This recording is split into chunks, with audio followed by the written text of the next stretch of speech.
In the following clip you're about to watch, a roadside security camera captures a motorcycle traveling down a semi-rural stretch of road at dusk, headlight on, normal speed. Nothing about the scene suggesting anything is wrong. And then a collision. Both men go down hard on the asphalt and stay there, completely motionless. But then something gets up and walks away. Watch.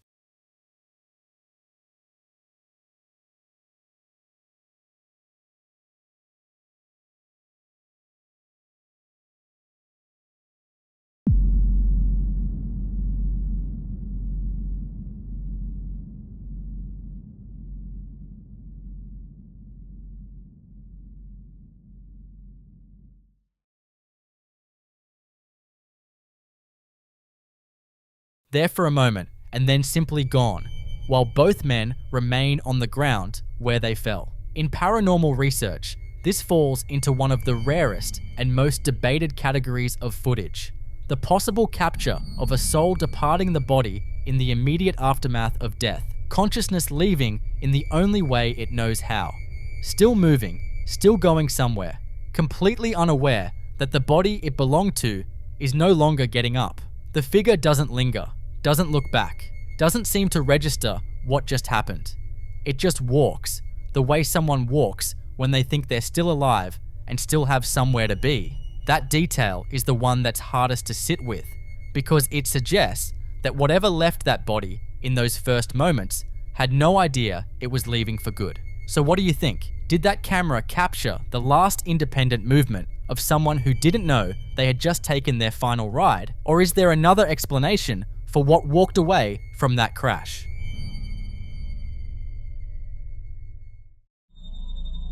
In this next clip, a woman lost her mom a week before this was recorded, and on this particular night, her elderly Labrador is sitting beside her, and the dog won't stop staring at the corner of the room. Watch.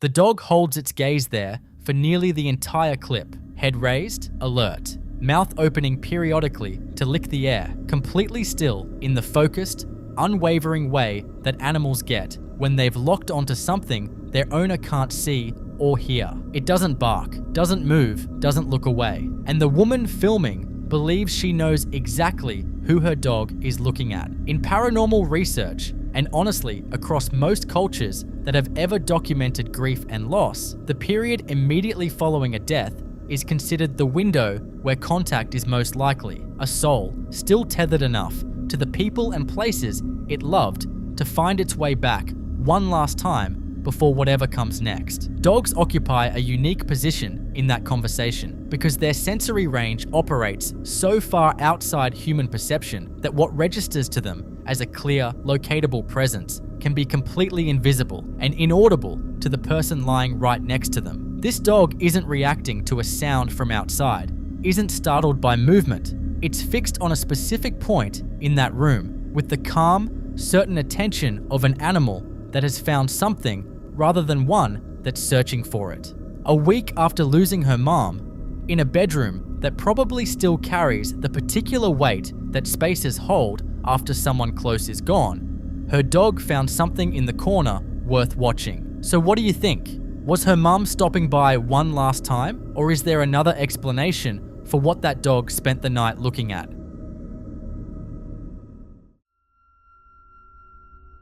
The following videos were all recorded inside the same 1920s house, a place that, based on everything caught on camera here, seems to have a serious problem with staying quiet. The decor alone sets the tone before anything even happens. taxidermy foxes on windowsills, crucifixes on the walls, candlelit dining rooms, antique clocks ticking in dim hallways. It's the kind of home that already feels like it belongs to something other than the people living in it. And according to whoever is filming, it isn't just atmosphere. The activity started small, the kind of thing you might explain away on any given day. But over the course of these clips, it stopped being small very quickly. Watch. Here we go.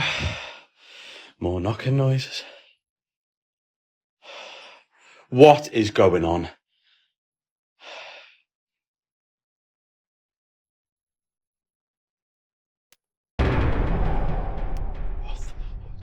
Hello? Hello?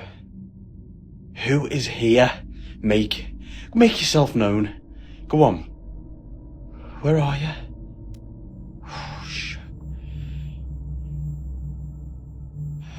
There's knocking from the living room.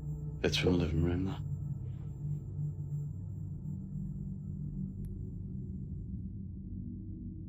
Hello? Come on. You've done a few things today, haven't you? Whoa, okay, TV's on. Thank you, did you do that?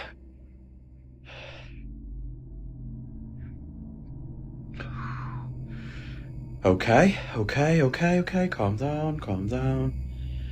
Right, it's the atmosphere in here is insane. What the hell? Oh my god, the atmosphere is crazy. It's cold, it feels weird. Oh my god, I don't like it. Hey buddy, you okay? What? Oh my god, the chairs. Oh, are you seeing this? I am telling you now, there is nobody in this house except me. My partner's gone to his mum's, the chairs are on the table. He's gone his mum's. I'm just about to head out myself. I'm gonna have to pick this up. Oh, shit. Oh my god, I'm just about to head out. Thank God. What?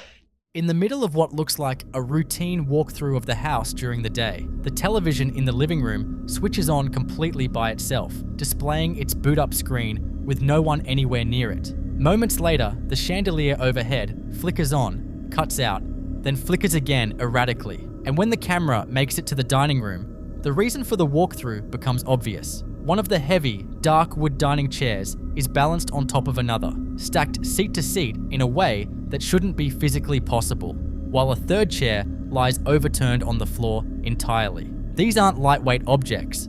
The filmer reaches in and touches both chairs, demonstrating they're solid and real. That alone is unsettling. What makes it harder to dismiss is the fact that nobody in the footage seems to know when it happened or what caused it. The term that gets attached to activity like this, objects rearranging, lights behaving on their own, is poltergeist, a word that comes from the German meaning noisy ghost or rumbling spirit, and the label fits in more ways than one here.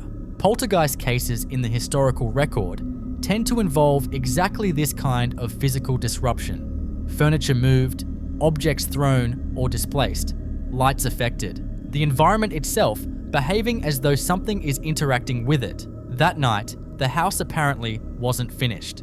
Listen closely. Right, these two guys are going absolutely crazy. What is it, boys? Oh, sorry. What's wrong? What is it? What is it? Are you okay? I don't know what it is. What's wrong, Will? God, it's cold in here. What is it, boys? What's wrong? Oh my god. The cat cannot knock that over. Is somebody in here with me? Hello? Hello?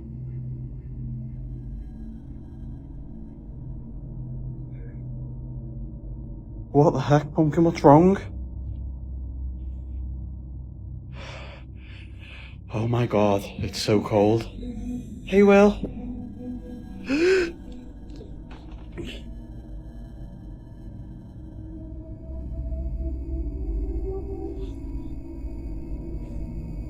What's doing that?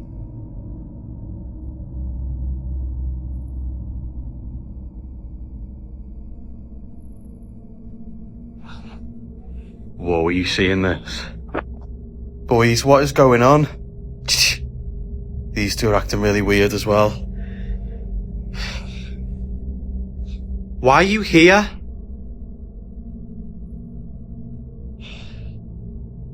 If it's you doing this, you need to prove it. Okay. That's just swung again. Are you seeing this? What? What the hell? Oh my god.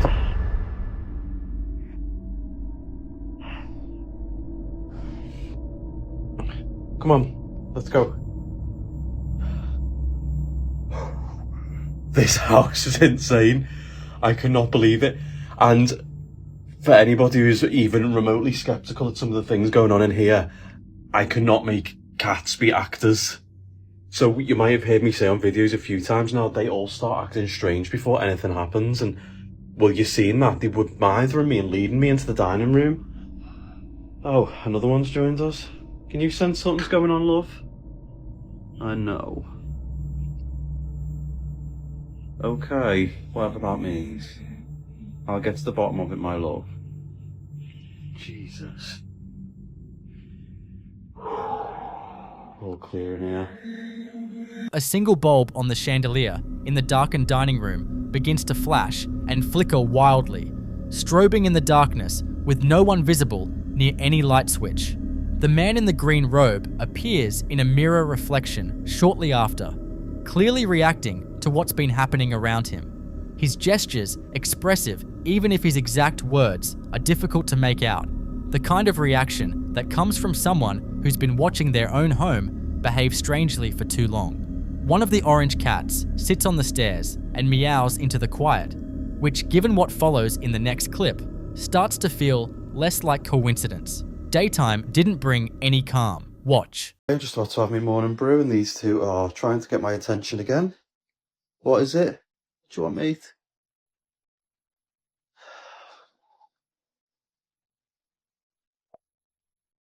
Are you playing up again? It's something past 7. What the hell? I've literally got my suit ready to go. That's how early it is in the morning. What is it, boys? They always start acting up the clown when there's something about to go on. And they've been hitting at my legs to try and get me to... What the hell? Are you hearing this? It's banging.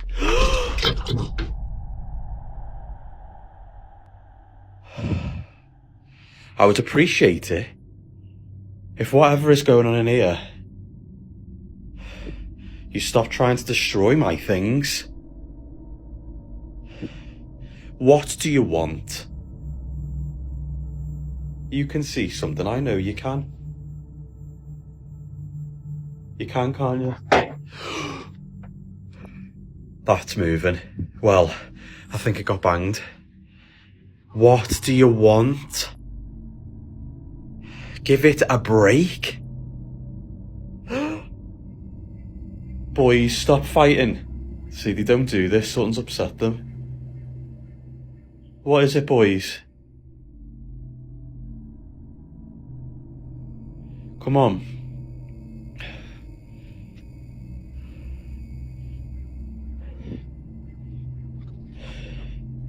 Oh, wow. Here we go with the coldness. The corridor's freezing. Most importantly, I have to get ready and go out for the day. What do you want? Is this Edith? The lady who's came through before? Hello? Where are you?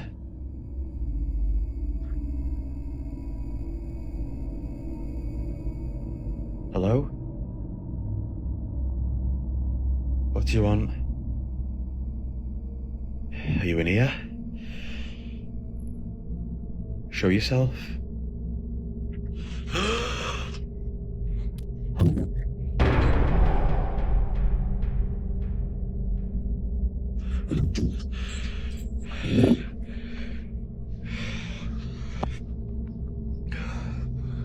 There's nobody here, see?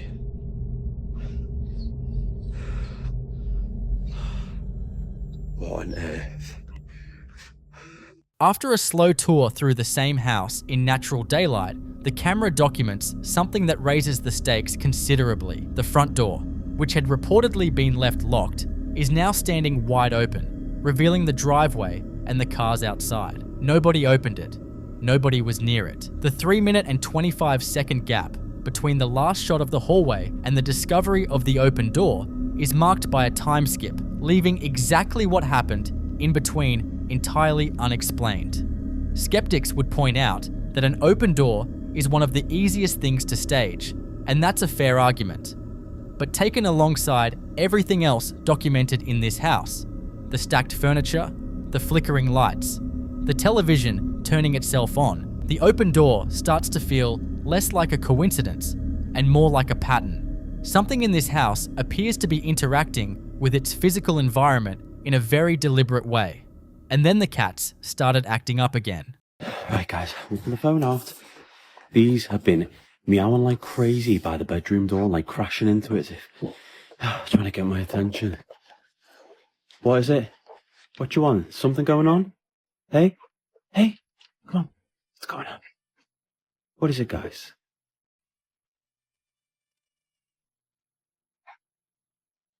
Whoa, it's cold in here. Hey, what is it, buddy? Oh, what the hell? Oh my god. Yep, good idea. What the hell was that?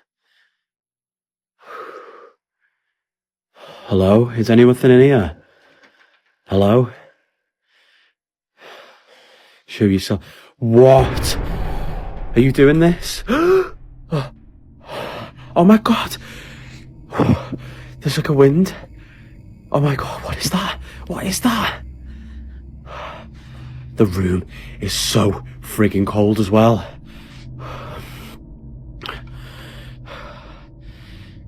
Come here, guys. Come here, guys. What? Look, it's swinging. I have not been near it. There's nobody else here. I'll show you as best I can. What? None of this makes any sense. How can this stuff be happening?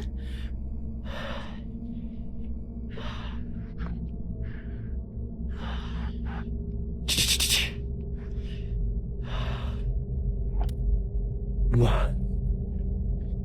What fell? What is that? What?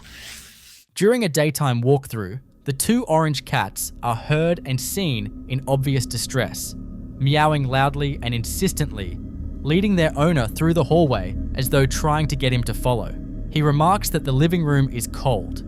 Then a loud bang sends the camera whipping toward the fireplace, where a picture frame has just fallen from the mantel with no visible cause. The curtains by a closed window begin to billow and move violently, as though caught in a strong, localized wind with no source. A door somewhere off camera slams shut. The chandelier in the center of the room is swinging back and forth with enough force that he reaches up to steady it with his hand, stating clearly that nobody else is home. A small potted plant then falls from a high surface, landing hard on the floor. You can hear it in his voice, the way it shifts from cautious curiosity to something closer to real fear. He keeps asking the room what's happening, and the room keeps answering him. What none of these clips manage to explain is why the activity seems to escalate each time someone picks up a camera. The same house, the same rooms, the same objects, and each walkthrough uncovering something worse than the last. If this is a poltergeist in the traditional sense, some accounts suggest that kind of presence doesn't fade on its own. It tends to grow. So the question worth sitting with is this: what does it look like when it stops holding back? And would you still be in that house to find out? Like and subscribe if you're enjoying watching this video. Some viewers have pointed out that the cats seem to sense things before the camera ever catches them, reacting to rooms, leading their owner toward whatever is about to happen next. If they're right, those cats know something about that house that nobody else in it is willing to say out loud. In the following clip you're about to watch, a Blink security camera mounted high on a wall captures something strange in the hallway of a home late at night. A teenager noticed his cat acting strange. Not the usual zoomies or chasing something across the floor, but deliberately trying to get his attention, persistent enough that he eventually did what you're apparently supposed to do when a cat leads you somewhere. He followed it. The cat takes him straight to his brother and sister's room, and he goes in. And then, after a few moments inside, he comes back out with an urgency that tells you everything you need to know about what he found in there. Not a slow walk, not a casual exit, but the kind of sprint that your body produces when your brain has already decided that whatever is behind you is not something you want to be near.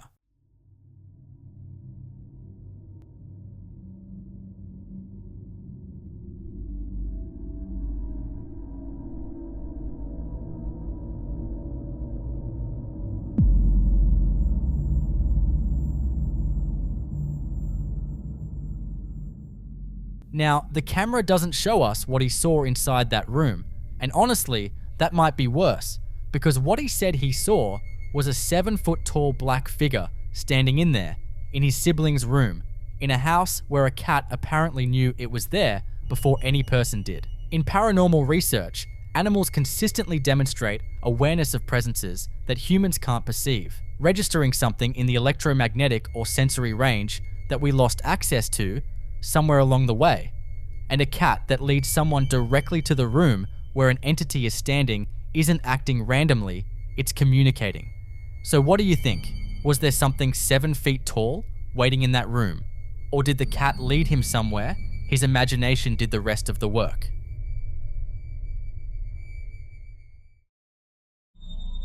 In this next clip, a night security guard is doing his rounds at work. Glass door in front of him. The kind of quiet, uneventful shift that makes up most of the job. He's been working this post long enough that he knows every sound and every shadow in that building, which is exactly why he started filming when he noticed something he couldn't explain.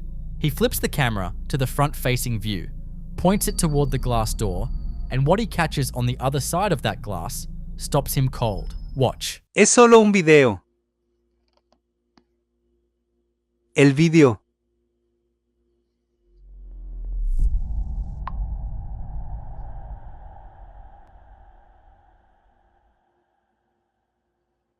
¿Alguien vio los dedos? Right there at the handle of the door, fingers, visible through the glass, pressed against it from the outside, and then slowly, deliberately withdrawn, pulled back into the darkness, the way you'd pull your hand away if you suddenly realized you'd been seen. Not a smear, not a reflection, not light playing off the surface, fingers, with the kind of slow, intentional movement that puts them in a completely different category from anything environmental. And this isn't the first time he's noticed something at that door. He makes that clear. This is just the first time he had a camera running when it happened. In paranormal research, liminal spaces like building entrances, lobbies, and glass thresholds are considered hotspots for activity precisely because they exist between two states, inside and outside, safe and exposed, known and unknown. And whatever presses itself against that boundary isn't lost or wandering, it's probing. So what do you think? Is something testing that door from the other side? Or does this guard have a very human problem he hasn't fully accounted for yet?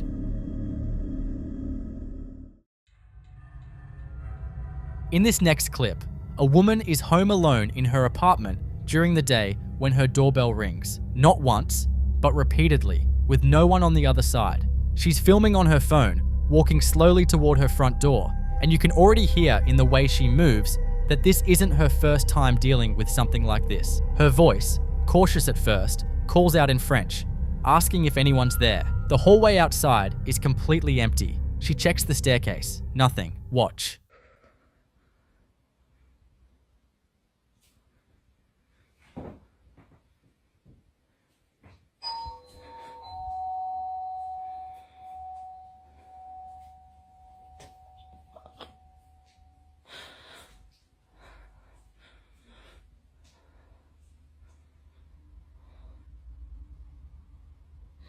Y a quelqu'un?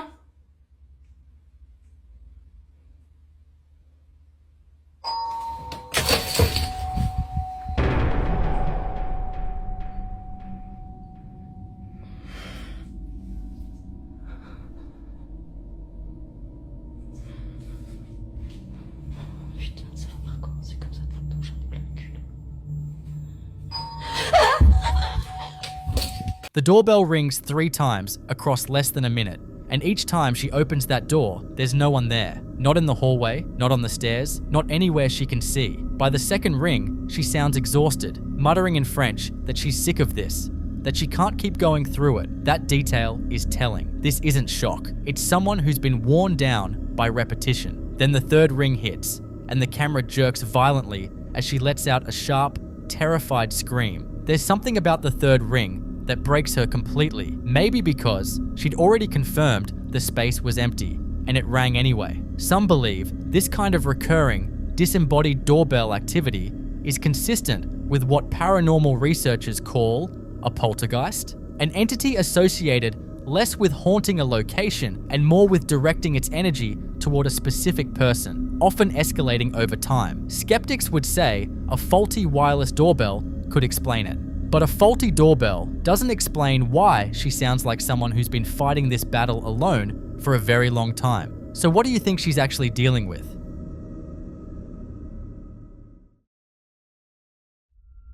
The following videos appear to be captured by a group of men conducting what looks like a paranormal investigation inside a cluttered, dimly lit room, the kind of space that already feels charged before anything unusual happens, with old stained walls, worn furniture, and objects arranged almost as if they've been placed there intentionally. The men are speaking Romanian throughout, and at one point, one of them can be heard reciting what sounds like a religious confession, solemn, almost liturgical, which sets a tone that's hard to shake. Watch.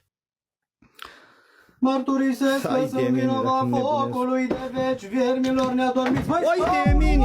Oi de mine, ce-a fost asta? Oi, să învârtească! Oi de mine, ai văzut? Oi, să învârtească! Mamă, frate, ce-a fost asta? Uite așa să învârtească! Vai de mine, dacă l-am... Vai, Leo, ce-a fost asta? Mamă, frate, am prins-o pe cameră, jur. Oi, hai-te mai că... Viermilor neadormiți. Oi de mine! Oi de mine, ce-a fost asta? A wooden chair in the adjacent room violently tips over backwards with a loud crash, with no visible person anywhere near it, and the men immediately erupt into panicked shouting, one of them yelling that the chair spun on its own, another asking what on earth just happened. The slow motion replay makes it even harder to dismiss, because you can see the full arc of the movement with nothing and no one initiating it. Some viewers think the prayer being recited at the exact moment of impact is the most unsettling detail, not because it's evidence of anything specific, but because it raises the question of whether something was already being invited in before the camera was even rolling. In Romanian folk tradition, reciting confessions aloud in a spiritually charged space is sometimes believed to provoke a response from entities that feed on guilt or unresolved spiritual debt. And if that chair moving was the beginning, what came next suggests it was far from over. Not long after, the activity shifted from a single object to something far more chaotic.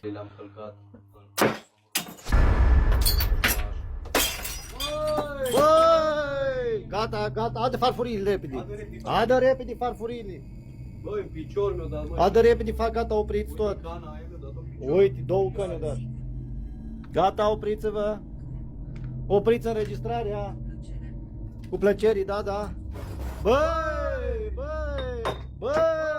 2 white ceramic mugs are violently thrown from a cabinet on the far side of the room, one shattering completely on the floor, sending shards and reddish liquid across a striped rug. And then just as the men start to collect themselves, a second loud bang sends another object flying, one of them saying it struck his leg. The men's dialogue is raw and unfiltered, someone telling them to stop recording, another voice responding, possibly from a device in the room, with pleasure. That detail alone stopped a lot of viewers cold. Whether it came from a spirit box or an electronic device picking up a stray signal, nobody has been able to confirm it. But the pattern is hard to ignore. First a chair, now mugs, thrown with enough force to shatter and injure, which is exactly the kind of escalation poltergeist activity tends to follow, starting with isolated movements and progressing steadily toward objects making contact with people.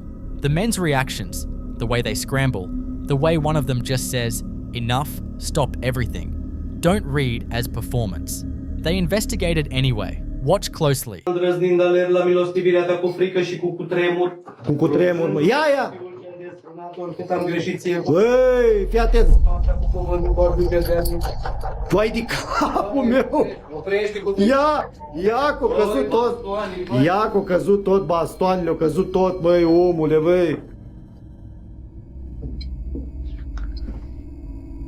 Ia bastonul.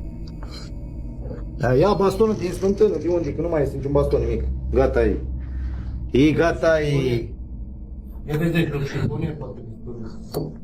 Vezi, aici. Nu ai mă, să dea draci dacă e ceva, tu ești nebun. Azi voi lua bastonul iar. Lasă un pis de mă. Nu ai frate niciun baston, Iar nimic. este, bag lumina pe partea asta. Na. Bagă și după aia, bagă și după asta. Na, că nu-i nimic. Nimic, a? Nimica, frate, dispără bastonul, iar gata.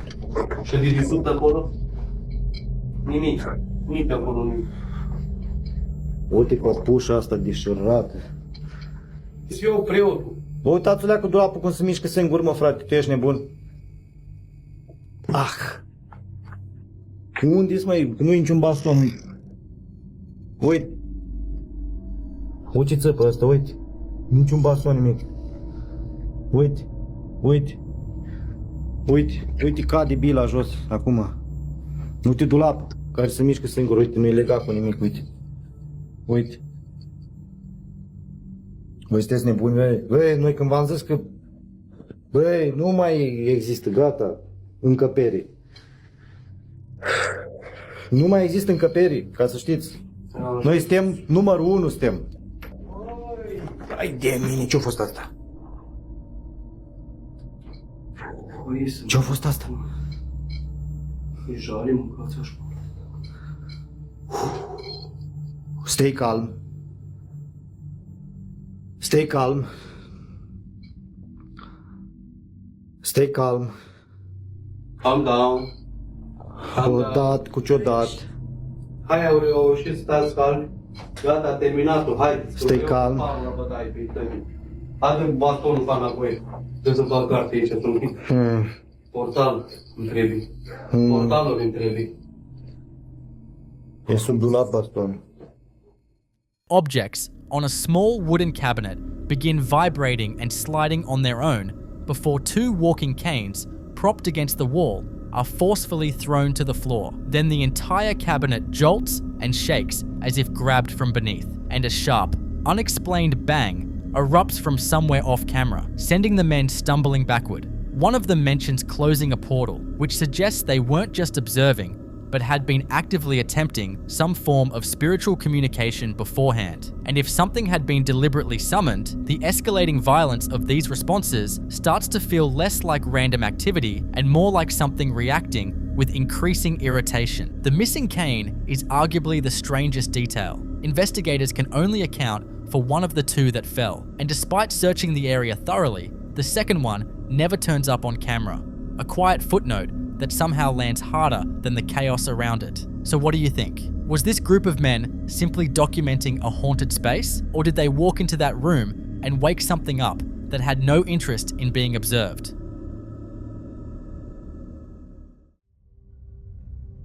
In this next clip, a woman is home alone at night, or at least she believes she is, when she notices something standing behind the frosted glass panel of her bathroom door. She's filming on her phone, her voice dropping to a hushed, anxious whisper as she explains in Spanish that she can see the shape from where she's standing, but the phone's reflection keeps getting in the way. She says she literally can't go to the bathroom in peace because of whoever or whatever is there. Then she moves through the house, down a dark hallway with light cutting in from a room at the far end, before showing her bedroom to prove a point. Watch. Yo de acá lo veo, pero el celular le da el reflejo. Literalmente no puedo ir al baño tranquila porque está él. Y no hay nadie en la casa. Nadie de nadie está en la casa. Through the textured glass of that door, you can make out a dark, humanoid silhouette, a head and shoulders, motionless, standing just on the other side. She walks the camera through the rest of the house, showing an empty bedroom, an unmade bed, no one anywhere. No one is in the house, she says. No one at all. That tension between what she sees and what should logically be there is hard to shake. Some viewers think it's a shadow cast by an object or a trick of the light bouncing off the frosted glass. Others aren't so sure because the shape is too specific, the rounded head, the width of the shoulders, to easily dismiss. That alone is unsettling. But what makes the second clip arguably worse is how calm everything is before it happens. Her and her husband are in bed watching television, relaxed, covered in blankets when this happens. En el mejor de los casos, la hemorragia se absorbe. No continúa la hemorragia y hará que el cerebro se inflame. ¿Qué significa eso? The blanket covering the man's left shoulder is suddenly yanked downward with a sharp, forceful tug. Fast, violent, and completely without explanation, and a distinct swooshing sound goes with it. He flinches immediately, looking down toward his right. She turns her head in the same direction. There's no one else in the frame. Some believe what was caught is classic poltergeist behavior, physical interference with objects in an otherwise calm domestic space, the kind of activity that tends to escalate when ignored. Skeptics will point to the static camera and suggest it was staged, but the couple's reaction is immediate and looks genuinely startled. Whether these two clips are connected or not, they both carry the same unsettling thread, the idea that something might be sharing a space that's supposed to be private. And like and subscribe if you're enjoying watching this video. What would you do if you started seeing shapes behind closed doors in your own home? In the following clip you're about to watch, a man had been watching something crouch at the far end of his porch on his doorbell camera every single night for a week straight. Same spot, same low position, same time. And on this particular night, he decided he was done watching it on a screen. He stepped outside, phone in hand, and started shouting into the dark that he'd already called the cops and had everything on film. The kind of confrontation that's supposed to end with a person running or an animal scattering. The porch is empty. The yard is completely quiet. Nothing moves. Watch.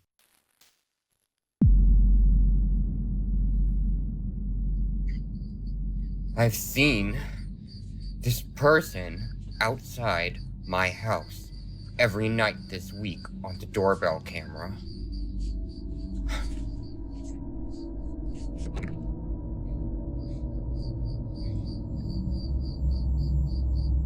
Whoever's out here,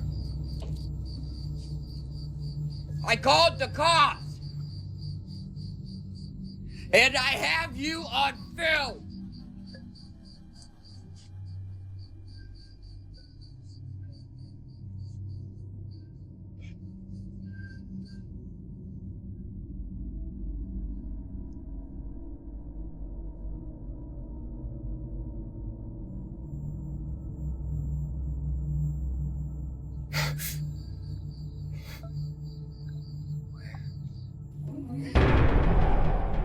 Oh my god!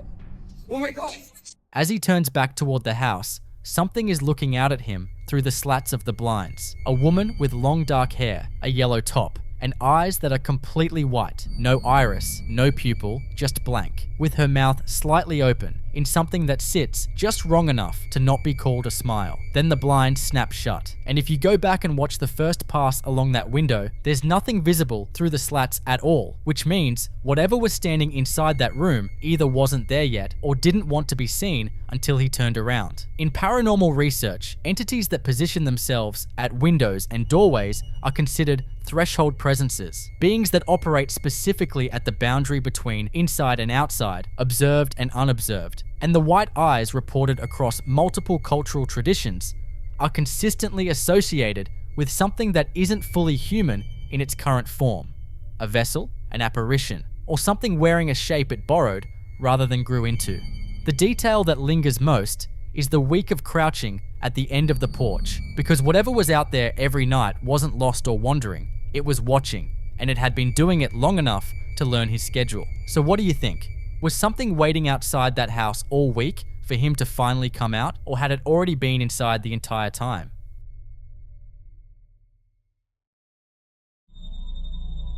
The following video was recorded by a man at 2 in the morning inside his apartment, a place he claims has been active since long before this night, something he describes as a presence that has followed him across multiple videos and refuses to leave him alone. By the time he picks up his phone to start filming, the sounds have already begun coming from the dark living room, a rhythmic, repetitive creaking, the kind that stops you mid-breath because you know there's nothing in there that should be moving. Son las 2 de la mañana, se están escuchando ruidos en la sala.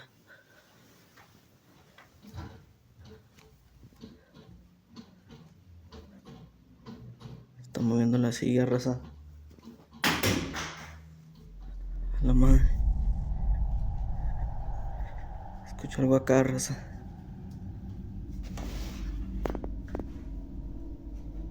Tomaron el desodorante.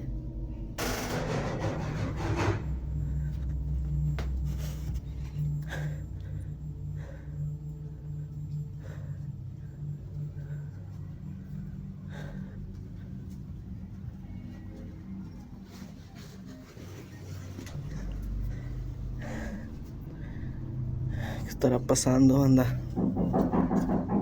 Madre.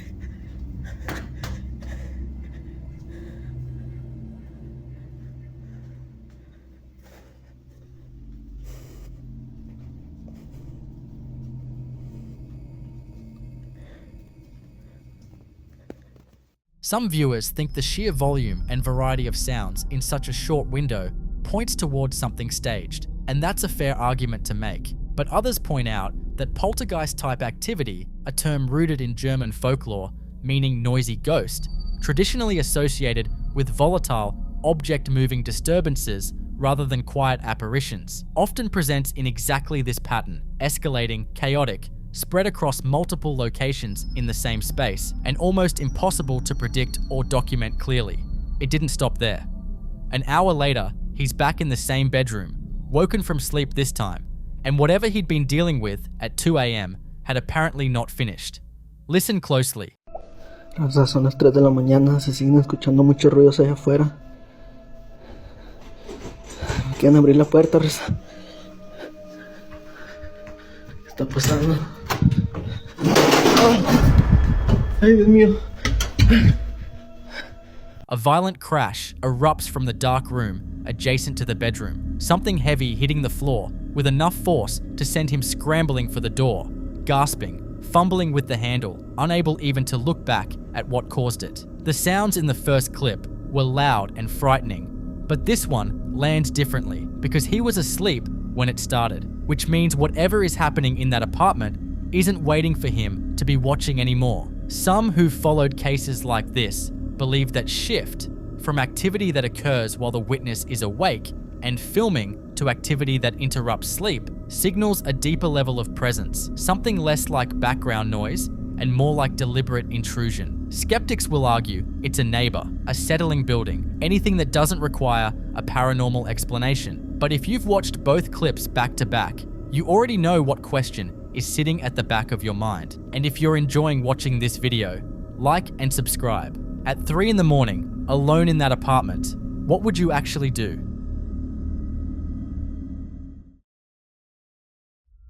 In this next clip, a woman is parked outside at night, filming from inside her car, and she's clearly shaken. She describes watching something move across her rearview mirror while she was sitting in the vehicle, something that tracked from the back of the car toward the front, visible both through the mirror and from outside the window.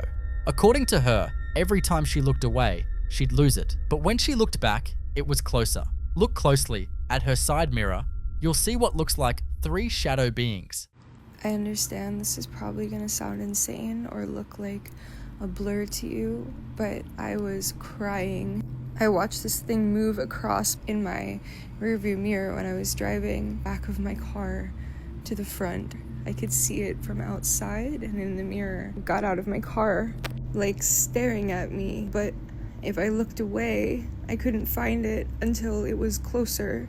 I have never felt fear like this. The hair on my arms was standing up. I was crying on the phone with my mom, waiting for my stepdad to come over because I couldn't believe this is what I really saw. Her voice barely holds together as she recounts it. She says she's never felt fear like that in her life, that the hair on her arms was standing up, that she ended up on the phone with her mother, waiting for her stepfather to come over because she couldn't process what she'd just seen. That ambiguity is exactly what makes this so difficult to dismiss. Some viewers think the distress in her voice alone tells you everything. That kind of fear is hard to fake. Others believe she may have encountered what's sometimes described as a shadow entity, something that exists at the edge of perception and retreats the moment you focus on it directly. You decide.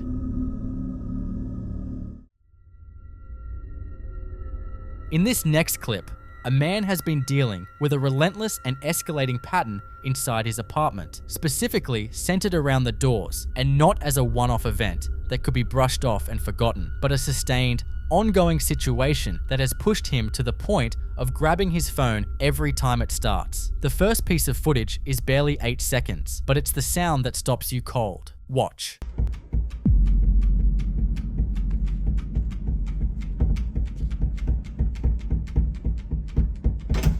A rapid rhythmic clicking and tapping emanates from the door itself, persistent, almost mechanical, like something working at the latch from the other side, and it stops the exact instant his hand makes contact with the handle, not before, not a moment after, which is the detail that moves it out of the category of a loose mechanism and into something that feels more like a response, like whatever was doing, it knew he was there. It didn't stay contained to the door. Shortly after, he finds his 2 dining chairs pulled out from the table and positioned at odd angles in the middle of the room, and his immediate reaction makes clear he didn't leave them that way. His cat Rory is visible nearby, and skeptics pointed to that immediately, but 2 heavy dining chairs displaced simultaneously at those angles from a single small cat is a stretch that most viewers weren't willing to make. What the fuck? The third clip is the longest and most detailed piece of footage he's captured, and it's where the pattern becomes impossible to dismiss. For over a minute, the door handle jiggles up and down on its own, rhythmically, audibly, relentlessly, while persistent knocking runs underneath it the entire time. He grabs the handle and the sounds stop. He lets go and they start again. He opens the door to an empty hallway, closes it, and within seconds, it starts back up, more frantic than before. And then a crash from the living room. And when he turns around, the cat tunnel that had been lying on the floor is sitting on top of the couch. "I know Rory didn't do that," he says, and you can hear the fear settling in behind the disbelief. See, it's still happening. Honestly, this is all the time. Whoa, Jesus. The cat scared the shit out of me. What the fuck?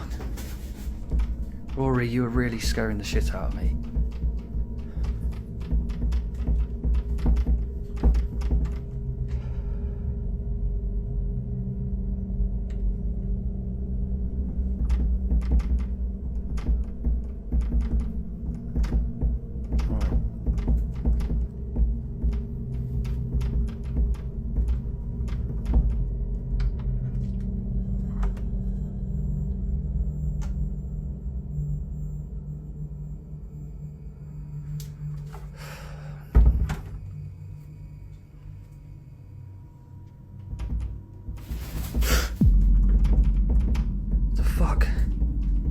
I know Rory didn't do that.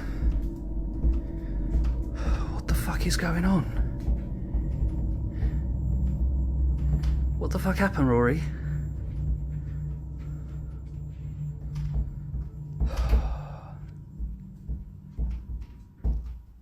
In paranormal research, this specific progression, isolated sounds, giving way to object displacement, activity concentrated around thresholds and enclosed spaces, escalating in intensity over time, is one of the most consistently documented patterns in poltergeist cases. An entity that builds and releases energy through physical disturbance rather than visual appearance, testing boundaries repeatedly until it finds one that gives. And then, on another night, locked inside the bathroom, the door rattles violently in its frame for over 30 seconds straight. And when he finally gets it open and stands in the doorway, a clear and distinct sound of rapid footsteps runs away from him down the hallway, light and quick, moving with direction, there and then gone. Right, so I'm just in the toilet, and as you can hear, the door's rattling. So I feel quite trapped. But I'm going to open it and see what happens.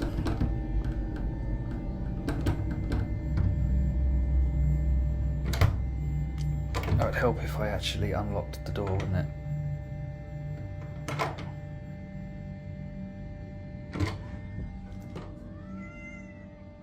Was that you? That couldn't have been you.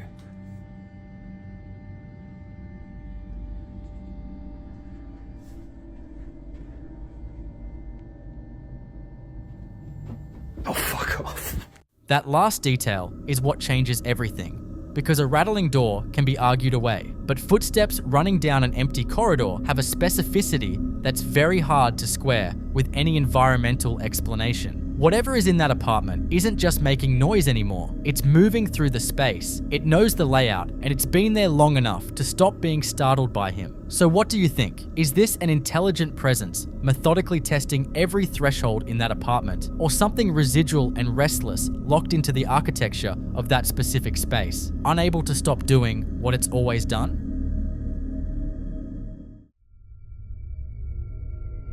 This next video was recorded inside a public restroom at the Forum at 1 in the morning by a man who says he'd been hearing noises he couldn't explain. He's alone in the building, or at least he thinks he is. It's his second night documenting strange activity in this location, and the sounds coming from inside the bathroom are what pulled him in there in the first place. He films the hallway, then turns the camera on himself, visibly nervous, explaining the situation in real time. Then he walks in, scans the counter and the mirrors, and points toward a row of red stall doors. No feet visible under any of them. He crouches low, angle dropping toward the floor gap, calling out, "Hello, is anyone there?" Nothing answers. Watch. Día 2, nos siguen pasando cosas extrañas. Miren lo que va a pasar. Es la 1 de la mañana, estoy en el baño de Forum, estoy completamente solo y estoy escuchando ruidos adentro del pinche baño. Vete a la verga, güey. Yo escuché ruidos que venían de allá. Ay, cabrón, no mames. Verga, güey, ¿qué pedo? No hay nadie. No mames, ¿qué pedo? ¿Qué es eso? ¿Hola? ¿Hay alguien aquí? No mames, ¿qué pedo? Hola. Hola, hola. Hola. No mames, no mames, no mames, no mames. The second stall door swings violently open with a loud bang, and he bolts. But if you listen closely, just before the bang, there's something else. A faint, high-pitched breath, almost like a child's gasp, right before the door moves. Some viewers think it's a hidden accomplice pulling a string. Others aren't so sure, because whatever made that sound, it doesn't quite match anything you'd expect from a person standing on the other side of a door.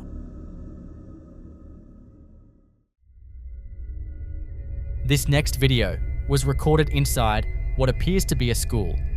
At night, completely empty, or at least it should have been. The man filming makes his way through the building with a flashlight, and right away, something's off.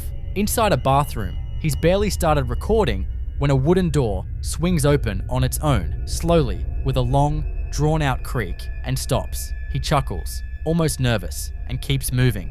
Outside, through a chain link fence, he spots a deer standing by the roadside, but that's not what catches his attention. In a lit window of a nearby building, one he says is locked, and alarmed, there's a dark, motionless silhouette standing inside, just watching. Then the crashes start. 2 separate rooms, 2 violent metallic bangs, both from just off camera, and you can hear the shock in his voice each time. Watch.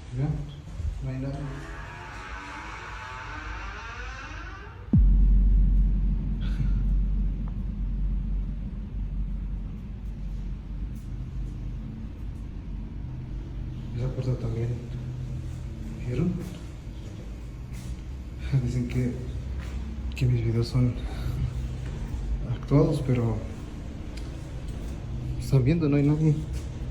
Estoy cerrando la puerta y miren, a lo lejos se ve como si estuviera alguien ahí.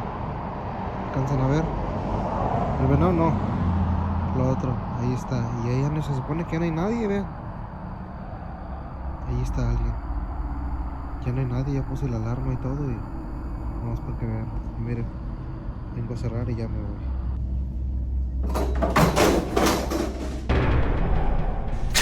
¡Uy, con su puta madre!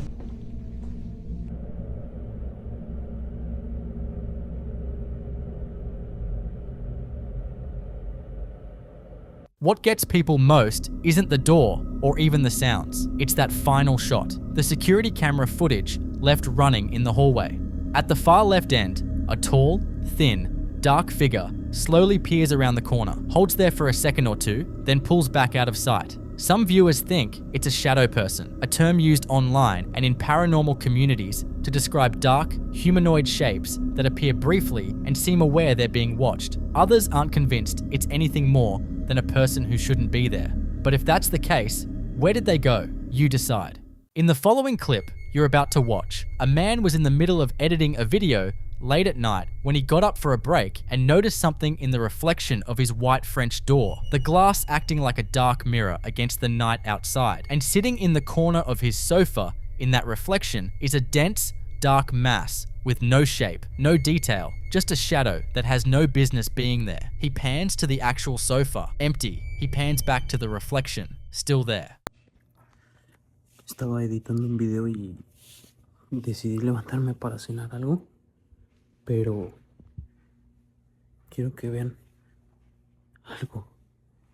Esto está muy cabrón, es otro nivel. Les voy a poner la cámara frontal para que vean. Vean lo que se ve aquí en este reflejo. Y en la esquina del sillón se ve esa sombra, pero no hay nada. No hay nada ahí. ¿Ven? Ahí está. Esto ya está muy cabrón.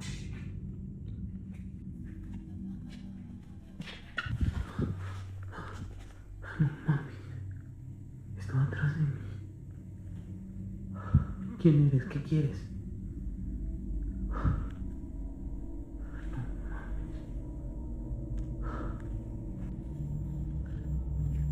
¿Estaba atrás de mí?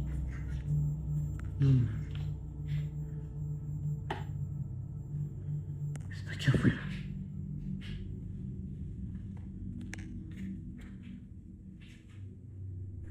¿Qué quieres?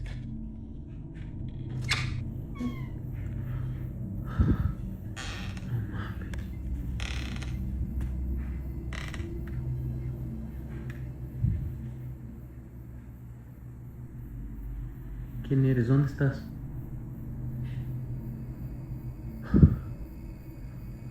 Aquí estaba. No, yo ya. Ya me morí, no, ya.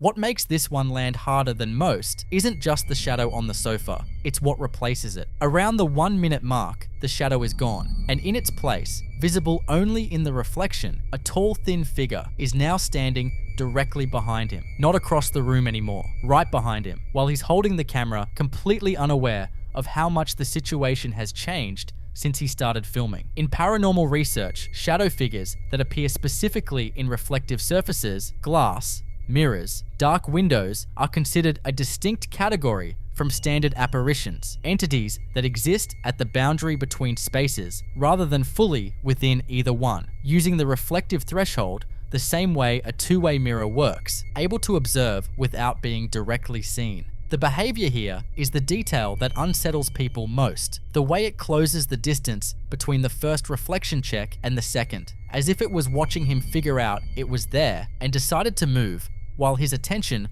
was on the camera. He says at the end, "I'm leaving now," and across every cultural tradition that has ever documented something like this, that is exactly the correct response. So what do you think? Was that glass showing him something that was in that room all night? Or did noticing it give it permission to come closer?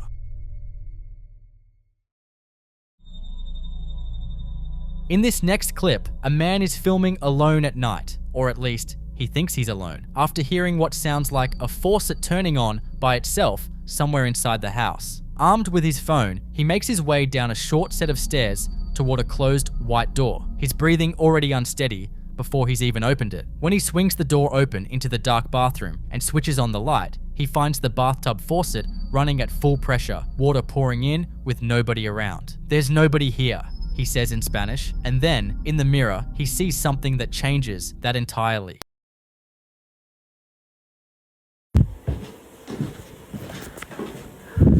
Escuché que abrió una llave de...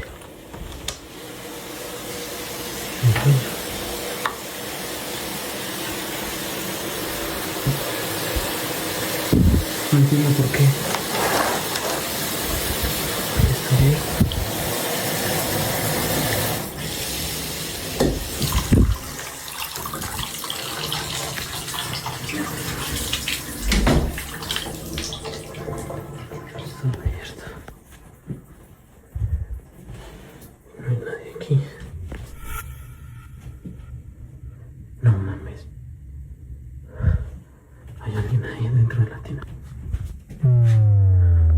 ¿Quién eres? ¿Qué quieres? No mames. Prende la luz. Ya no está. ¿Qué pedo? Aquí había alguien, aquí había alguien.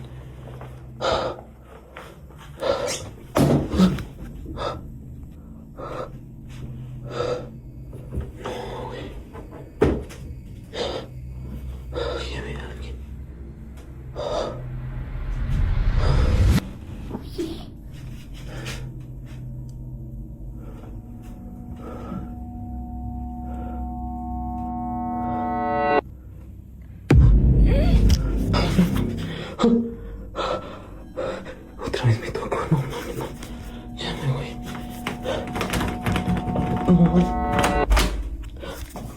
What he catches in that bathroom over the next minute and a half is relentless. The faucet running on its own is unsettling enough, but then a small childlike figure appears motionless behind the semi-transparent shower curtain, and when he yanks it open, there's nothing there. The cabinet door above the toilet swings open on its own with a soft creak, and in the mirror, if you watch carefully, the small figure appears directly behind him, hands rising slowly onto his shoulders, and he doesn't notice it until the screech hits and he physically jolts sideways, saying in a panic, "Again, it touched me." Some viewers think the child figure is a classic example of what paranormal communities call a residual haunting, a presence so tied to a space that it keeps repeating the same behavior, the same appearance, over and over, regardless of who walks in. Others point to the more troubling detail. Something in that bathroom doesn't want him to leave. The doorknob rattles and sticks as he tries to get out, and his voice breaks when he finally says, "I'm leaving now." Whether you believe this is genuine or not, the footage is cut together in a way that's genuinely hard to shake. Like and subscribe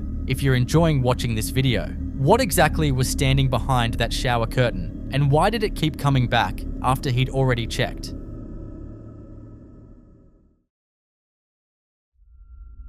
In this next clip, a man is filming his Dalmatian on a concrete patio during the day when his dog's behavior stops him cold. The dog is standing completely rigid, staring up at something in the overcast sky above it. He says, "Even my dog knows something ain't right, man." And that line kind of says everything. My dog's weirded out. Even my dog knows something ain't right, man.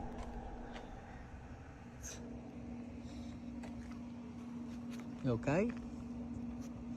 A dark, branch-like object hangs motionless against the grey clouds. No movement, no drift, nothing a balloon or kite would do. What's harder to dismiss is the dog. Animals are widely believed to perceive things outside human sensory range, and that locked, unbroken stare toward the sky is difficult to explain away. So what exactly were they both looking at?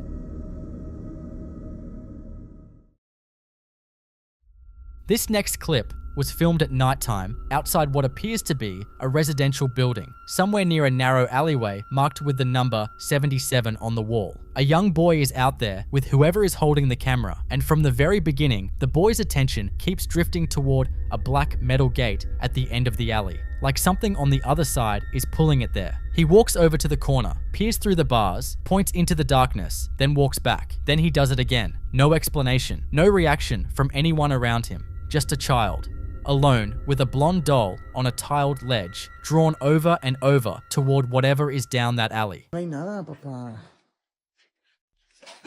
A la verga. ¿Cómo es? Vente por acá, vente por acá. Vente por acá, métete.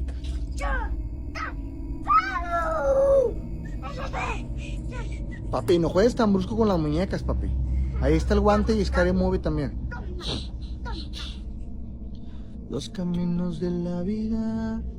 Ey, Eliezer. Hijo, ¿qué estás haciendo ahí? Hazte para acá, mi amor. ¿Eh? ¿Tu amiga? ¿En dónde? ¿De quién hablas? ¿Tú qué? Mi amigo. ¿Tu amiga? ¿Hay una persona ahí? A ver, vete para acá. Ahí no hay nadie, mi amor. Póngase a jugar. Mi amiga, lo que dice. No juegues tan brusco, papi. Los caminos. Otra vez. Hijo. Ey, hijo. Te dije que te vinieras a jugar y que no estuvieras ahí. No hay... Quiere jugar conmigo. ¿Cómo que tu amiga, papá? Ahí no hay nadie, mi amor. Mira. A ver, hazte para acá. Mira, ven, ven para acá. Te voy a explicar. Aquí no hay absolutamente... ¿Eh? ¡Estás pisando! ¿A quién estoy pisando, papi? ¡A mi amiga! ¡Está enterrada!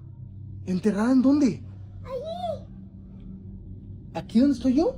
Sí. A ver, mejor. ¿Sabes qué? Vete por allá. A ver, te está afectando mucho ver películas. Ya no te voy a poner la tele en la noche, papi, ¿eh? Porque estás jugando muy raro y estás viendo cosas que no. No hay ninguna amiga, papi. ¿Tú la has visto? Ay, no. ¿Y cómo que quiere jugar contigo? ¿Te habla o qué? Sí. ¿Qué te dice? Aquí no hay nada, papá. A la verga. ¿Cómo es? Vente por acá, vente por acá. Vente por acá, métete. Ven. ¿Cómo es ella? ¿Cómo es? Es que vi algo al fondo. ¿Cómo es? Es una niña. ¿Es una niña grande o chiquita?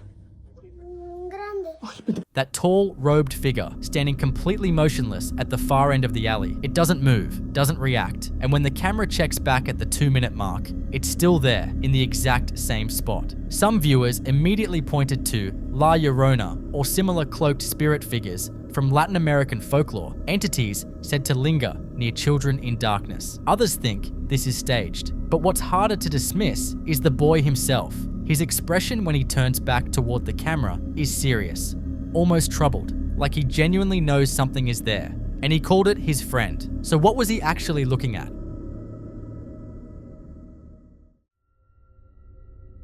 Now in this next clip, a couple staying overnight in a cave dwelling built into the Appalachian Mountains woke up at 3 a.m. to screaming coming from somewhere out in the dark, and neither of them could explain where it was coming from. The setup alone is unsettling enough. They're sleeping inside a structure carved into natural rock, connected to the rest of the property by a narrow suspension bridge that disappears into pitch black woods. When the woman needed to use the bathroom, she had no choice but to cross it alone. Watch. This is where we're sleeping tonight. Pound Town, baby. Not Pound Town. That's a literal cave outside. It's not funny. We're going to bed now. The door is locked. Pocket Glock. What's your safe word for tonight? Wendigo.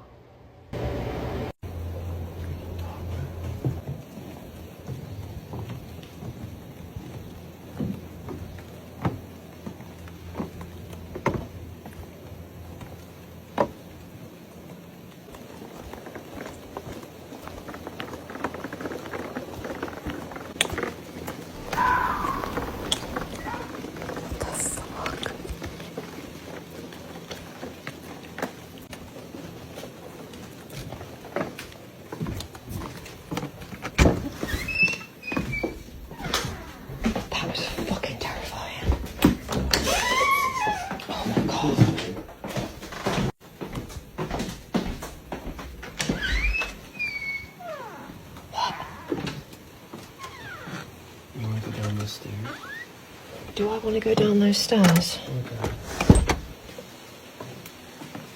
I didn't see that before. Hell no, Chase. Hell no. Let's go down there, babe. No. Get you back to the cemetery. Oh, it's starting to rain hard. Let's go. You go first. Because if the rat runs and charges How it. dark it is? Like, watch this. What would you do if there was a figure right there? Watch. Alright, third time's a charm. Wendigo. Strap.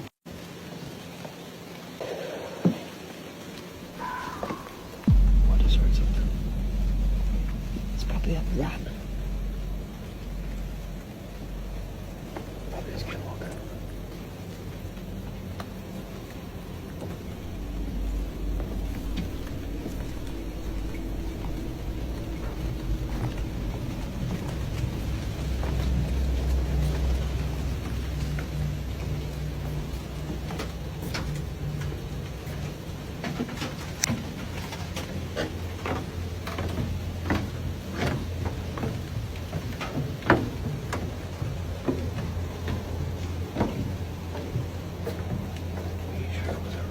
Babe, it was a massive rat. Was it a possum or a raccoon? No, it was a rat.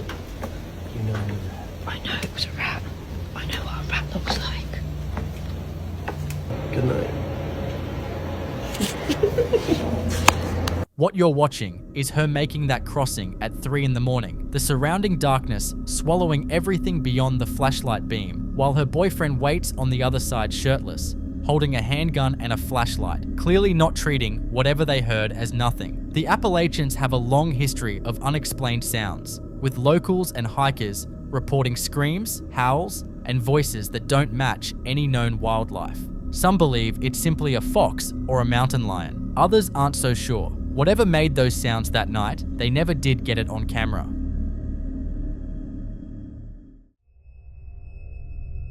Now in this next clip, a mother named Alyssa started noticing something unusual about the way her baby boy behaves near one specific bedroom in the house. Not the living room, not the kitchen, not any other room, just that one. Every single time he gets close to that doorway, his whole demeanor shifts. He becomes focused, animated, almost giddy, as though something inside is greeting him, something nobody else can see. Alyssa says this happens every time, without fail, and she finally decided to film it to show people what she's been witnessing. He does this every single time he goes into this room. Oh, why do you do that?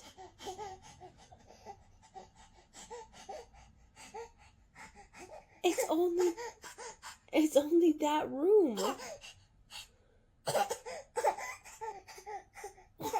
What in the world? Why are you doing that?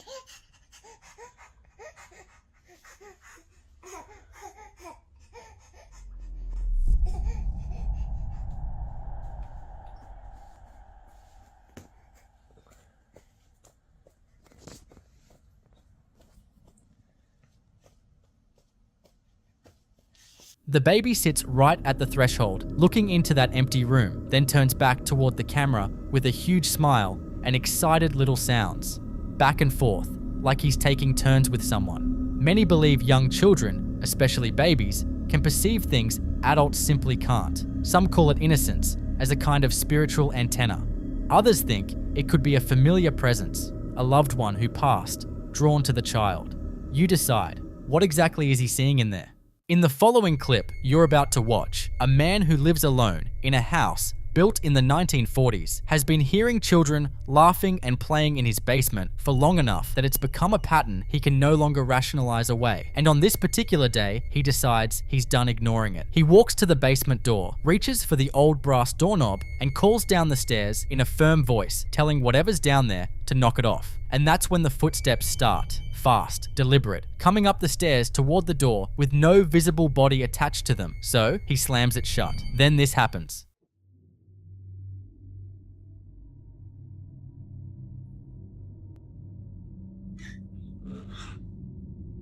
I hear you down there. Knock it off.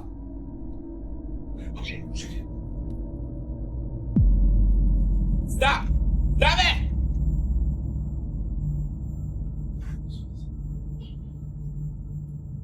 Oh, no. In paranormal research, child entities that move between floors, respond to commands, and vanish without trace are among the most unnerving categories of domestic haunting. Not because they present as threatening, but because the combination of something innocent sounding and something physically impossible occupying the same space creates a kind of cognitive dissonance that's very hard to shake. A house built in the 40s has had decades of lives move through it, and not all of them finished cleanly. So what do you think? Is there a little girl in that house who never found her way out? Or is something in that basement using the sound of laughter specifically because it knows he won't run from a child?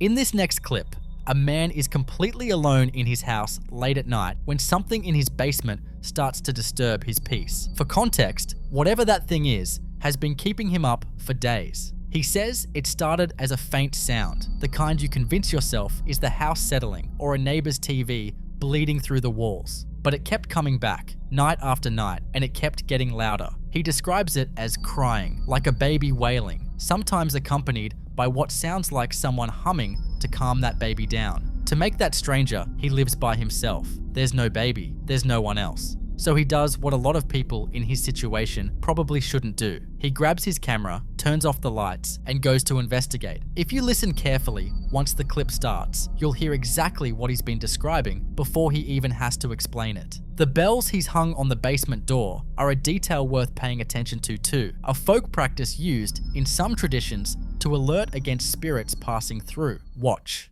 Guys, something's on the basement. Anybody down there? Hello? Hello? Guys, I have been noticing that at nighttime when I shut the lights off, I don't know if you can hear it.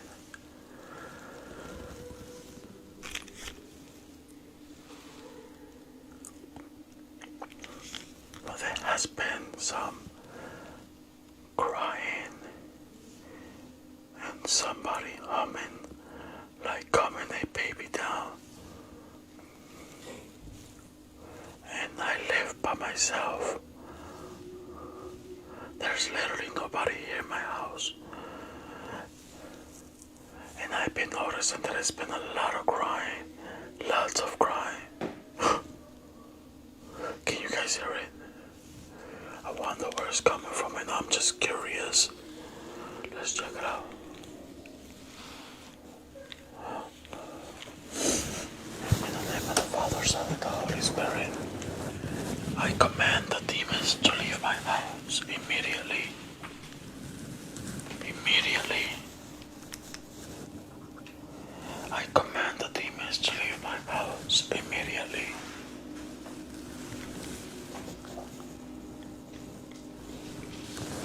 Whoa. That's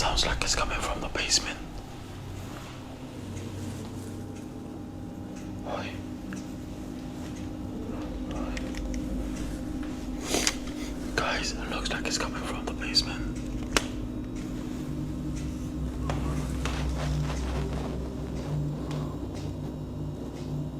Oh, fuck! Holy shit! Holy fuck! That was a big scream. Oh shit! Holy fuck! Oh shit! Holy fuck! Oh, fuck. Some people believe the crying is consistent with what's described in certain Latin American traditions as the presence of La Llorona, the weeping woman, a spirit believed to wander at night, mourning and crying. Skeptics point to the clean audio quality and argue the sounds are too well timed to be accidental. But that explanation gets harder to hold on to when you hear what comes out of that basement. What do you think is behind that door? Like and subscribe if you're enjoying watching this video. The bells never rang, and whatever was on the other side of it didn't need a door to make itself known.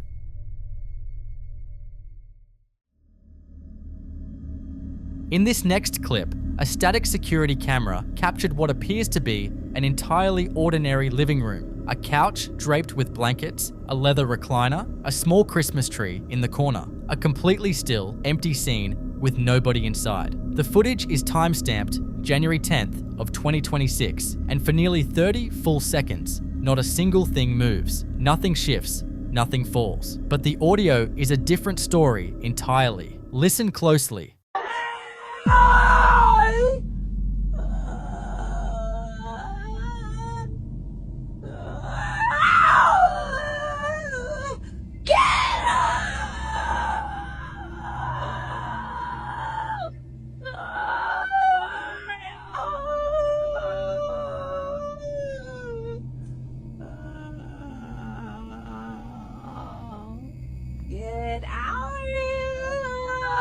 What you just heard in that empty room is a sequence of sounds that starts with what many describe as a high-pitched, frantic scream, something that carries the cadence of "Leave me alone" before collapsing into low, guttural moaning and overlapping wails that fluctuate in pitch and intensity. Near the end, a rasping voice seems to say, "Get out of here." Not one person was in that room. Some viewers think this is residual audio, a paranormal theory suggesting that intense emotional trauma can somehow imprint itself onto a location and replay without warning, like a recording embedded in the walls themselves. Others believe whatever produced those sounds wasn't residual at all, but active, reactive, and fully aware the camera was running. The fact that the room stays completely still while all of that unfolds makes it somehow harder to dismiss, not easier. So what do you think was in there?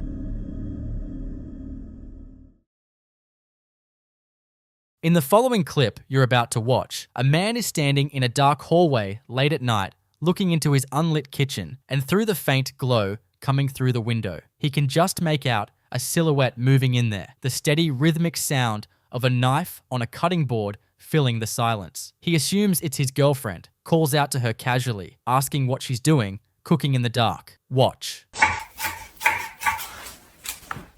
Babe, what are you doing in the dark?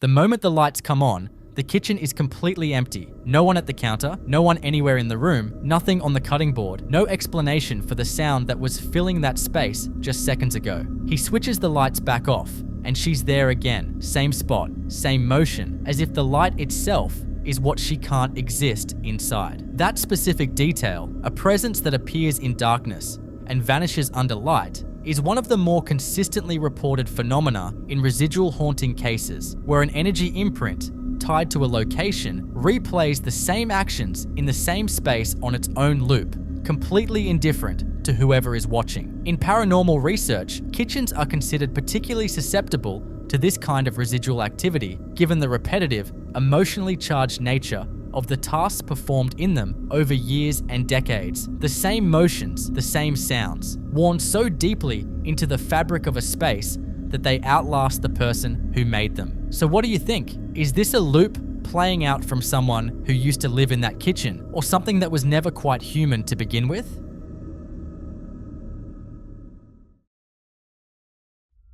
Now in this next video, A man named Tristan had been dealing with something in his home that wasn't content to stay in one room or limit itself to one kind of disturbance. It moved through the house, it opened things, it threw things, and according to the narration, nothing he tried made any difference. The first incident starts in a narrow hallway at night where he's following his cat with a handheld camera. The cat stops at the end of the hall and crouches down, staring at the gap beneath a closed door. And if you know anything about animals around paranormal activity, you already know that's not a good sign. Then the door handle begins to jiggle violently on its own, twisting up and down with force, before the door swings open entirely. He enters what turns out to be a laundry room and no one is there. Watch.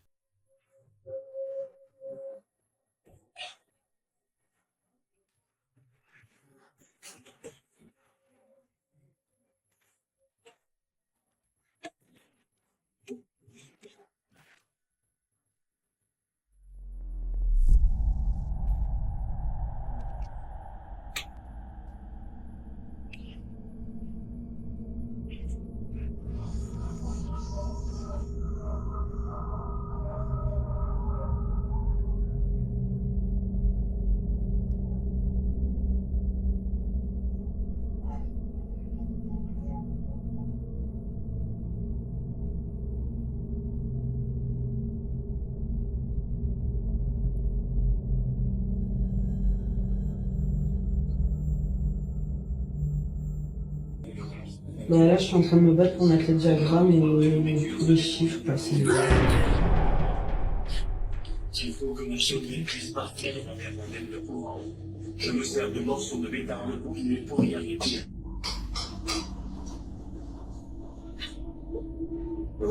Avec un peu de chance, j'arriverai à toucher le fond. Et attacher ça dans un casseur. Si jamais j'accroche au fond, le bras cédera dans le corps de Yves et je récupère les... What makes the second clip arguably more unsettling is that it's security camera footage.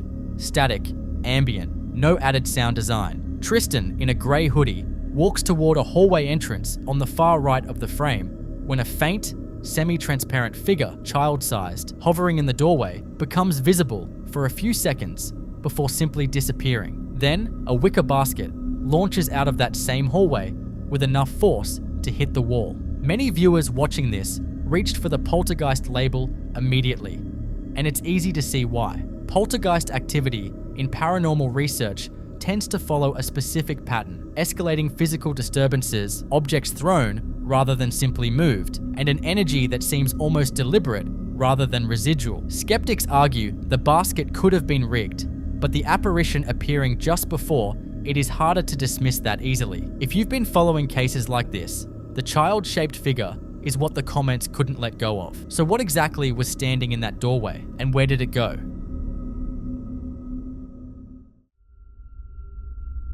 In this next clip, a group of friends were all asleep when knocking woke them up at 3 in the morning. 4 heavy impacts, loud enough to pull everyone out of sleep at once. Their first thought was someone messing around outside, the kind of explanation you reach for at 3 in the morning because it's the only one that makes sense. In the morning, they pulled up the CCTV to find their answer, and what they found instead was a small cat sitting outside the closed restaurant, appearing in the frame with no visible entry, no jump, no walk-in, just there between one frame and the next as if it materialized. Watch.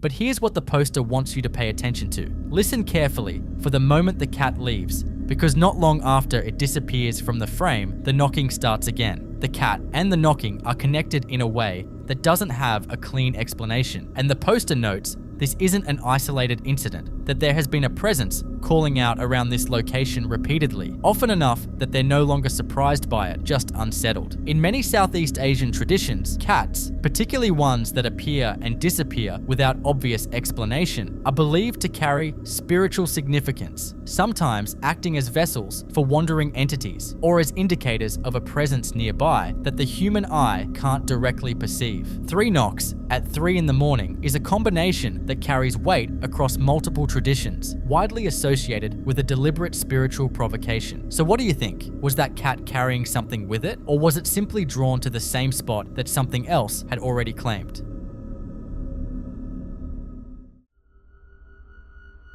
In the following clip you're about to watch, a woman wakes up in the middle of the night to the sound of something moving inside her walk-in closet. And then, from inside that darkness, she hears her husband's voice whispering her name, telling her to come to him. She freezes because her husband is lying right next to her in bed. She picks up her phone and starts filming. Watch. Babe, come here. What? Come here. Oh my god. Don't look inside.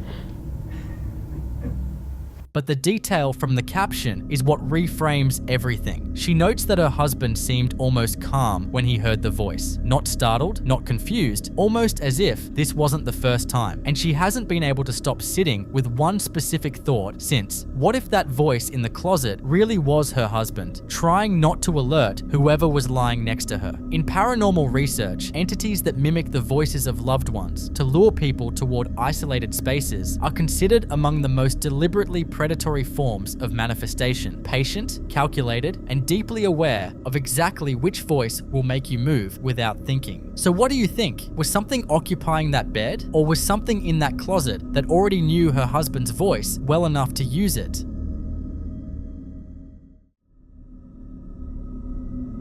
This next video comes from a tattoo studio in Chihuahua, Mexico, where the owner had been receiving security alerts about unexplained movement and noise inside his shop for several days, enough that he says he hadn't been able to sleep.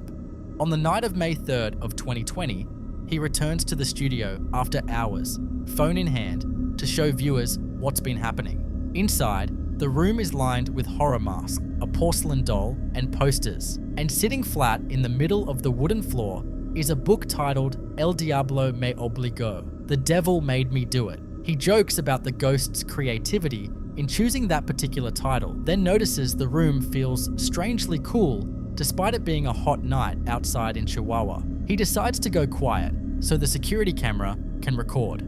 Then his phone's light cuts out completely. Full battery, no explanation. Seconds later, a loud bang echoes through the darkness. Watch the camera sensor react to an unseen presence. Buenas noches amigos, miren, me llegó una alerta de la cámara, ya la mandé a arreglar. Más para tantito.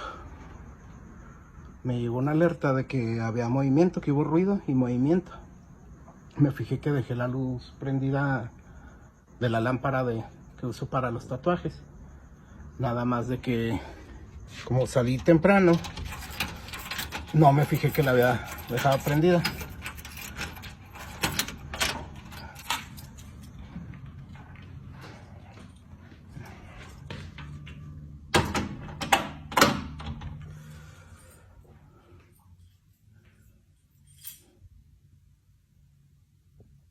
Enfoca. Ahí está. Me llegó una alerta de que había movimiento adentro. Yo pensé que había sido la lámpara, pero no, que hubo movimiento aquí en el baño y hubo movimiento aparte. Yo oí ruidos. Son tiliches.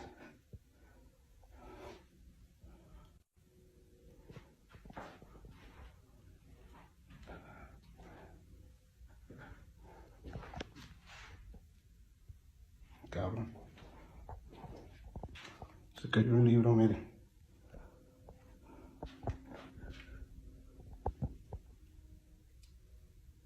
Miren qué título escogió. Creativo, ¿no? El fantasma. Ay, caray. Miren. Está haciendo calor ahorita aquí en Chihuahua. Estuvieron los días frescos, pero ahorita está como sofocadito. Y aquí adentro está como fresco, raro. No sé si hayan prendido el aire o algo, pero se siente la vibra medio rara.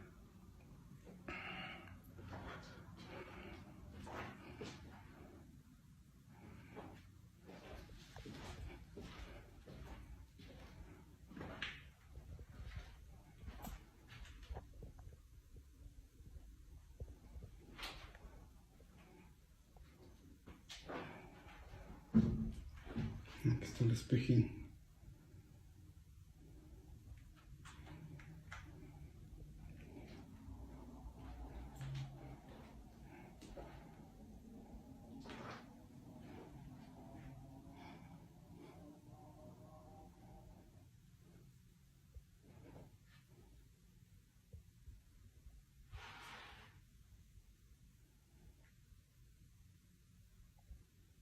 Quiero guardar un poco de silencio, pero ahí me está grabando la cámara. Okay. Se fue el flash a mi teléfono. Eso que sí traigo bastante batería.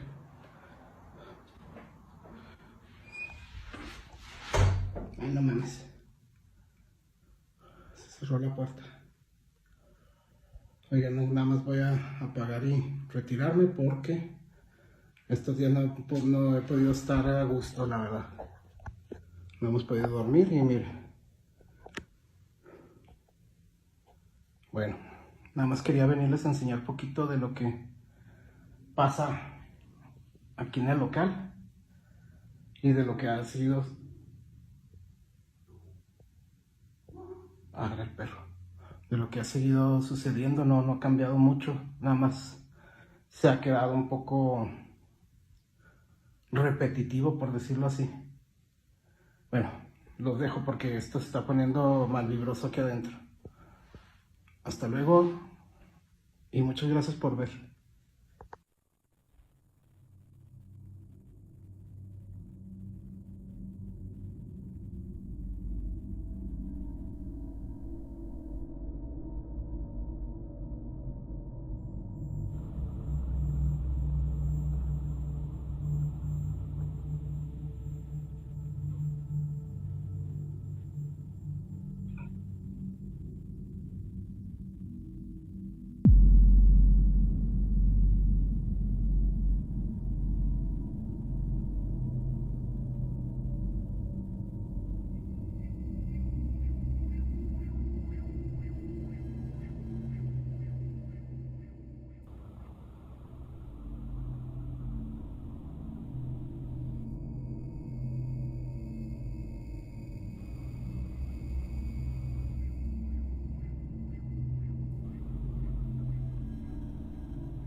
Some viewers pointed to the orb as a classic light anomaly, the kind skeptics attribute to dust or insects, but the trajectory and brightness here don't behave that way. Others connected the book's title directly to the broader Mexican tradition of El Diablo, a figure in folklore associated with mischief, bargains, and making himself known in ways you can't ignore. The combination of the cold spot, the phone cutting out, the door slamming, and then the security footage catching both the orb and the flying book all in one night. That's a pattern, not a coincidence. So what exactly was in that studio with him? In the following clip you're about to watch, a baby monitor picked up something at 3:50 in the morning that's been hard to shake since it was first shared online. A 3-year-old alone in his bedroom, completely still, sitting up in bed, just looking around at his pictures and his toys, the way small children sometimes do when they're caught somewhere between asleep and fully present. He'd apparently been doing this for about 20 minutes on his own, completely unbothered, just existing quietly in his room in the middle of the night. And then his head turns toward the corner. He looks directly at it, not the distracted glance of a child noticing something on the floor, but a focused, sustained look aimed at a specific spot. And then he starts saying, yeah, calmly, repeatedly, the way you respond when someone is talking to you and you're following along. His mum notes this isn't the first time. He has looked at that exact corner before, and he has spoken into it before, and he has never once mentioned anything about a ghost or shown any sign that he even fully understands the concept. Yeah. Yeah.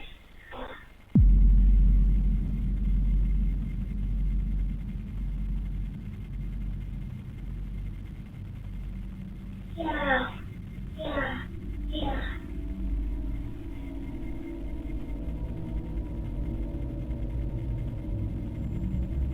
Yeah. Yeah. Yeah.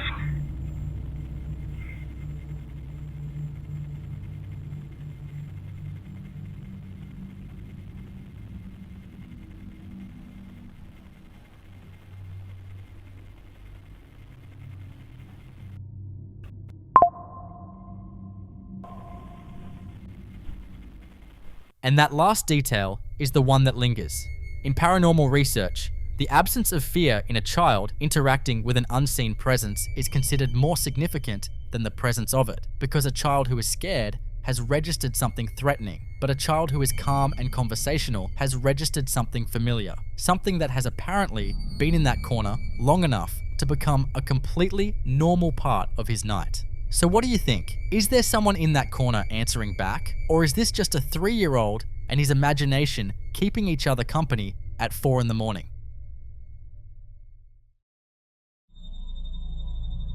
In this next clip, a man is filming at night inside his kitchen, cookware hanging from hooks on the wall, the kind of ordinary domestic space that couldn't feel less threatening, the last place you'd expect to need your camera out. But something had already put him on edge before any of this started. A silver pot hanging on the wall begins shaking on its own, not rattling from a passing truck or a vibration moving through the building, but a focused, deliberate trembling isolated to that single pot, while everything else hanging around it stays completely still, which is the detail that makes this one so difficult to explain away.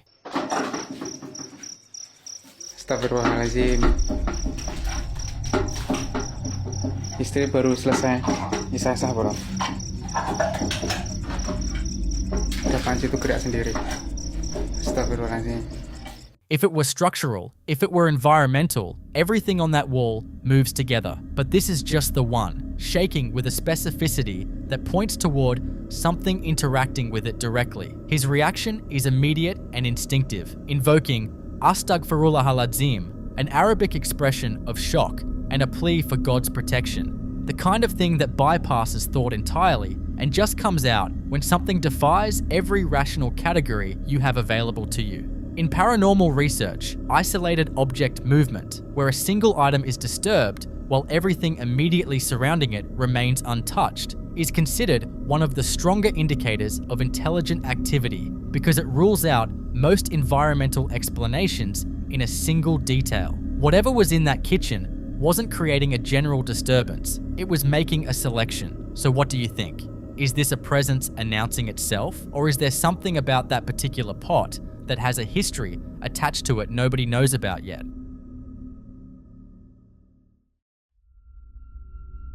In this next clip, someone is filming inside a cemetery during the day, pointing their camera at a wall of sealed burial crypts, 2 of them freshly cemented shut, the words "Descanse en paz" still visible in the wet concrete. It's quiet, still. Nothing about the scene suggests anything is wrong. 3 loud, forceful bangs erupt from inside one of the sealed crypts, sharp, resonant, like something pounding from the other side of the concrete. And the person filming gasps and bolts, the camera swinging wildly toward the ground before the clip cuts.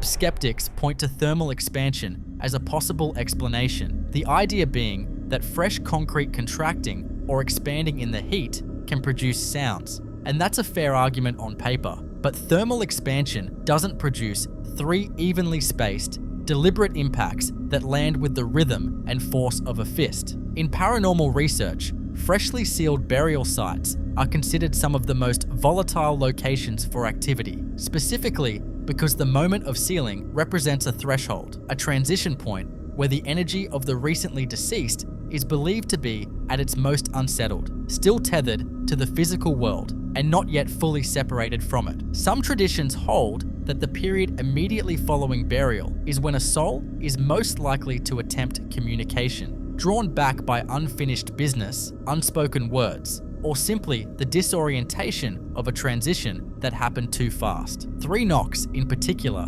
carry weight across multiple cultural and religious traditions, historically interpreted as a direct attempt at contact, a signal from something that knows it has been heard. So what do you think? Is there a rational explanation hiding somewhere in that concrete? Or was someone on the other side of that wall making sure they weren't forgotten?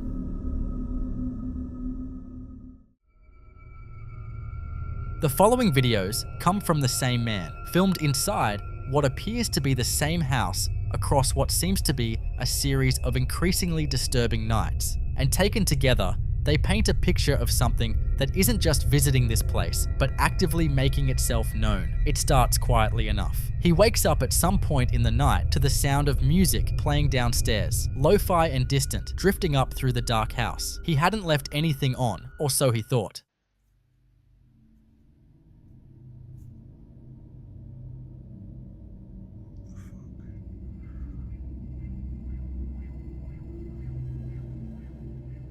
I was just laid in bed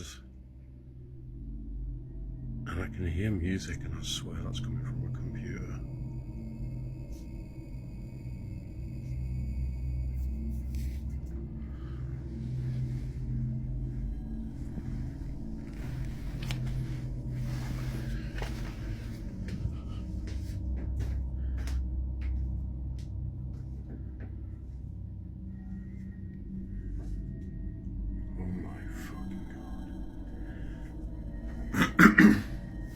Hello?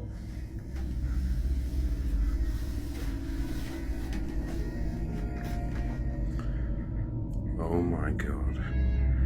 So, I put my computer to sleep, didn't turn it off, but YouTube was not the last thing I was on.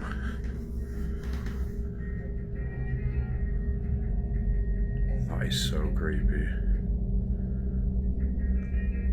Like, when a computer's on sleep, you have to like click a button, right? But then to make YouTube play, you have to click something else. What the fuck?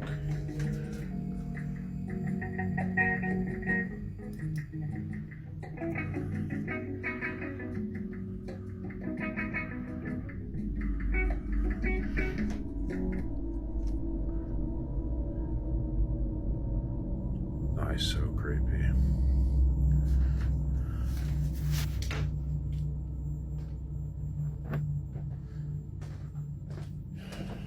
Weird shit still happening in this house.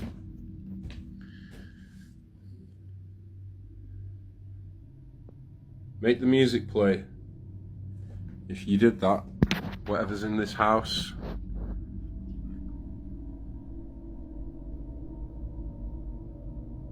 make the music play.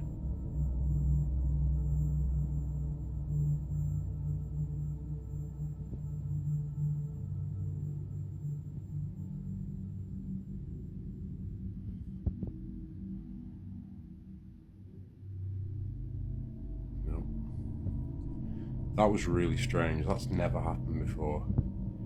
And I quite often, I'm really bad for leaving my computer on like sleep and not turning it off.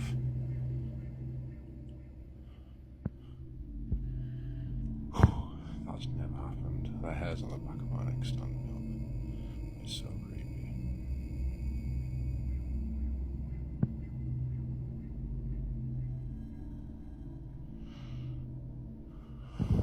Fucking hell. Okay, I'm going.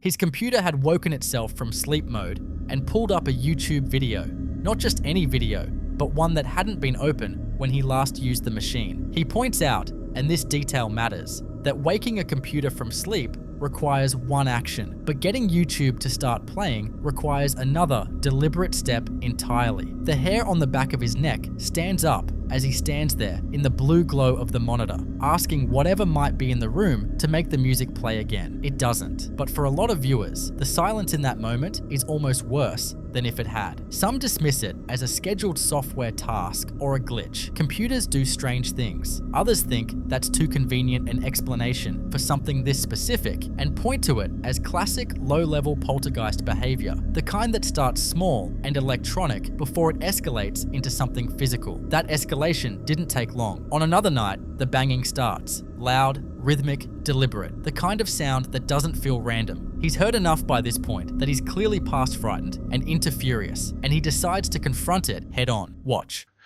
He's fucking started again. He's fucking started again. Stop fucking banging! Fucking hell. Fucking slamming doors in my house. I'm getting sick of this shit. I'm getting sick of this shit.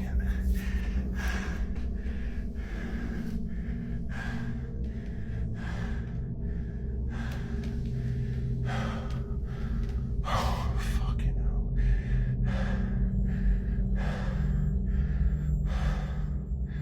Alright. I'm gonna confront you, you bastard. I'm coming up here. Fucking hell!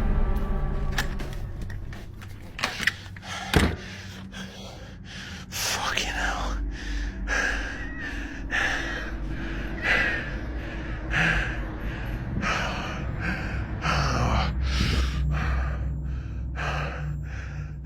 Fuck.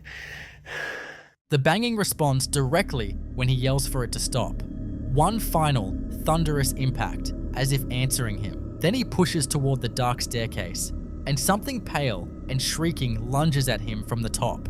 He runs, he makes it outside, and the last minute of the clip is just him standing in the dark, gasping. Now the figure itself, blurry, wrapped in something white, fast, has split viewers sharply. Skeptics call this one staged outright, pointing to the classic sheet ghost presentation as a horror movie trope rather than a genuine encounter. But others argue that dismissing the banging on those grounds is a mistake because the audio leading up to the moment is harder to explain away. If it is staged, the setup is elaborate. If it isn't, then whatever is in that house isn't subtle anymore, and it wasn't done.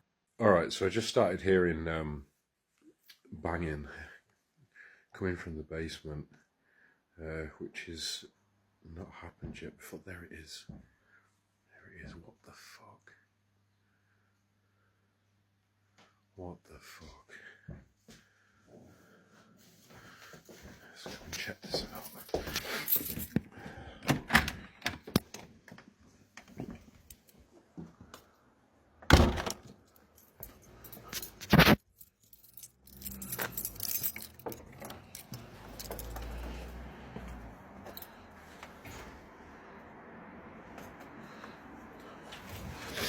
Sketchy shit happening in this house, man.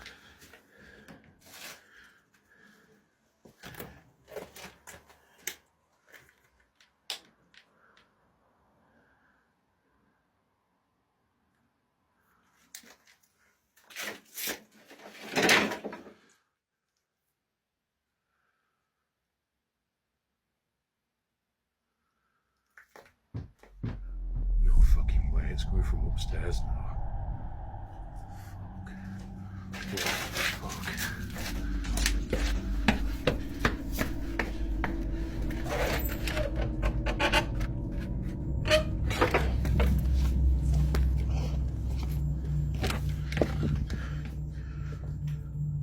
Holy shit. What the fuck?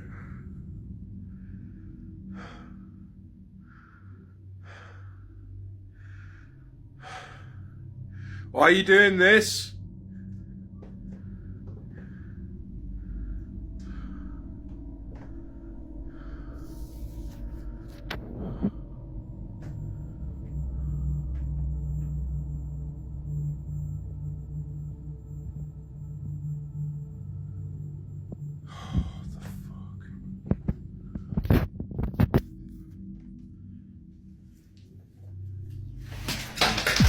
Fucking hell, what the fuck? Oh no. He hears banging again, this time from the basement, and goes to investigate with his phone's flashlight.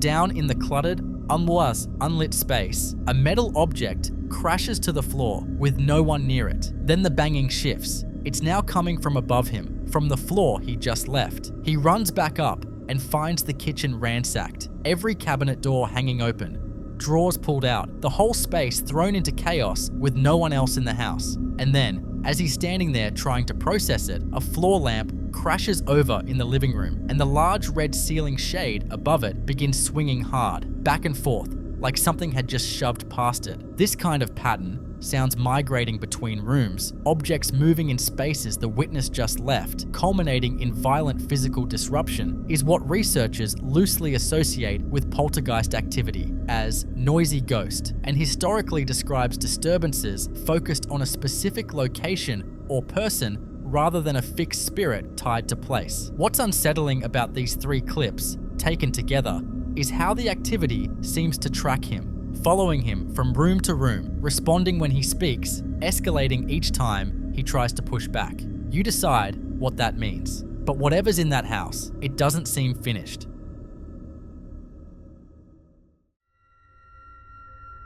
In the next clip you're about to watch, a man is moving through his home at night, already on edge, muttering prayers under his breath, following a persistent rhythmic knocking he can't locate, camera out, tracing the sound through the hallway and into the kitchen. He hesitates at the entrance to a dark, narrow corridor at the back of the room and then turns the camera toward it. Watch.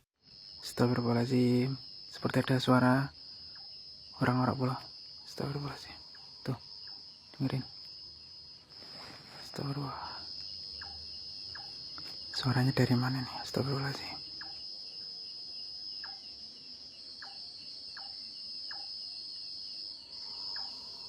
Astagfirullahaladzim. Suaranya dari dapur kayak pula. Astagfirullahaladzim.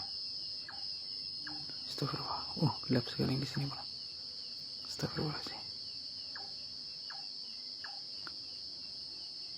Sepertinya tidak ada apa-apa di sini pula.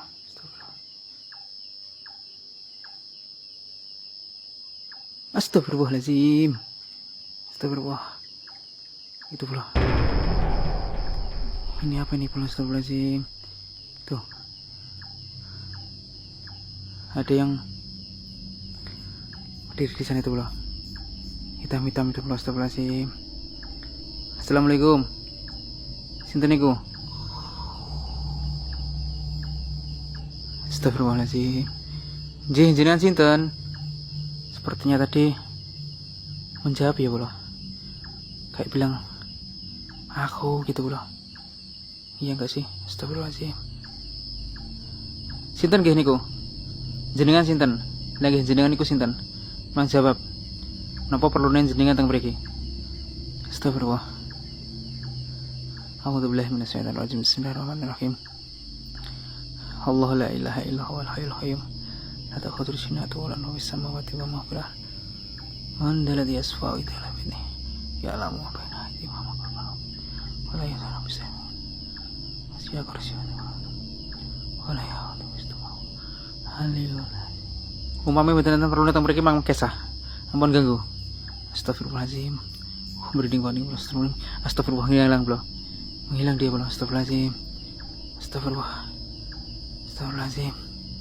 Menghilang. Mana bro? Astagfirullahaladzim. Astagfirullahaladzim. Kayak tadi ada yang menyentuh leher saya bro. Astagfirullahaladzim. Astagfirullah. Kemana tadi? Astagfirullahaladzim. Kayak ada yang pegang pundak bro. Apa? Leher bagian belakang saya bro. Astagfirullahaladzim. Astagfirullahaladzim. What's standing at the far end of that corridor doesn't move, doesn't react, just exists there in the dark. And when he calls out, "Assalamu alaikum," who is that? Something calls back. A deep, guttural, distorted single word that he interprets as me. He begins reciting the Ayat al-Kursi, the Islamic verse of protection, his voice trembling the entire time. And then, between one frame and the next, the figure is simply gone. No movement, no fade, just gone. And then he feels something touch the back of his neck, then his shoulder. He's already moving away and it's still following him. In Islamic tradition, an entity matching this description, tall, dark, cloaked, capable of responding to a greeting and vanishing without trace, is consistently associated with the jinn, supernatural beings described in the Quran as existing alongside humanity but beyond normal perception, capable of manifesting physically and making direct contact when they choose to. The fact that it responded to his greeting is the detail that carries the most weight in that tradition, because a jinn that answers is a jinn that's aware, and aware is a very different category from whatever you were hoping was standing in that corridor. So what do you think? Was this man followed out of his own kitchen by something that had been living in that house long before he moved in? The following clip was recorded inside what appears to be a private home late at night, and from the very first second, it's clear that whoever is holding the camera is already terrified. They pan down a long, dark hallway, flashlight cutting through the black, and standing at the far end, completely still, is a tall, slender, humanoid figure, entirely dark, not moving at all, just standing there. The person gasps, spins, and runs, slamming a bedroom door shut behind them before diving under the covers, breathing so hard you can hear it shaking. They pull out a rosary and what looks like a small handheld device, gripping both like they're the only things keeping something out.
What makes this footage so hard to shake isn't just the figure in the hallway, it's the door. That door was slammed shut. You heard the bang, and yet, after a while, it slowly creaks open on its own, wide and unhurried, like whatever was in that hallway didn't need to force anything. Shadow people, as they're often called in paranormal communities, are described as dark humanoid silhouettes with no discernible features, typically reported standing still and watching before disappearing. Some believe they're interdimensional observers. Others think they're something far less passive. Skeptics will point out the polished sound design and the near-perfect horror timing as signs this was planned rather than spontaneous, and that's a fair read. But for viewers who've followed similar accounts of hallway figures and self-opening doors, the details here follow a pattern that's difficult to dismiss outright. What would you do if the door you slammed shut started opening on its own?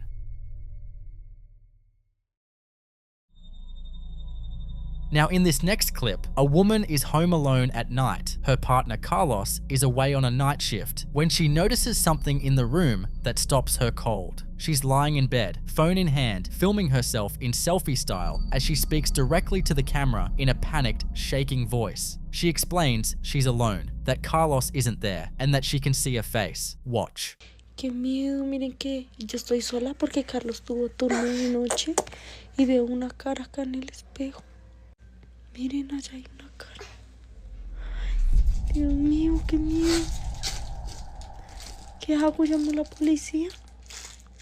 As she pans the camera toward the window, you can make out a pale, distorted face reflected in one of the lower panes, partially obscured by the television beside it, but unmistakably there. Dark, hollow eyes, a vague mouth, and nothing in the room that should be casting it. She cries out, asking what she should do, whether to call the police. Some viewers think it's a reflection from inside the room that she simply hadn't noticed before. Others aren't so sure, because if you look closely at the angles, nothing visible in that space lines up with what's staring back from the glass. So what exactly was looking in?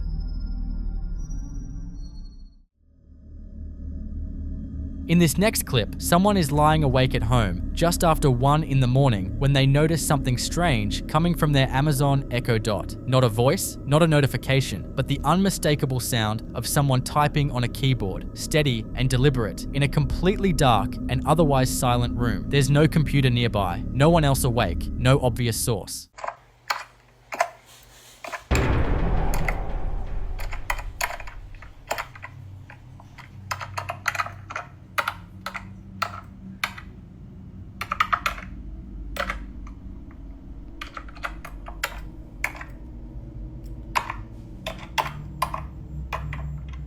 That's the Echo Dot sitting on the nightstand, and if you listen closely, the clicking is too rhythmic and too mechanical to be random interference. It sounds exactly like someone mid-sentence, pausing, then rushing through another burst of keystrokes. Some think a misconfigured Alexa routine or a rogue Bluetooth connection could explain it, but others find that harder to accept, because whatever is typing seems to know when to pause. And that raises a question no one's been able to answer. What exactly is it writing?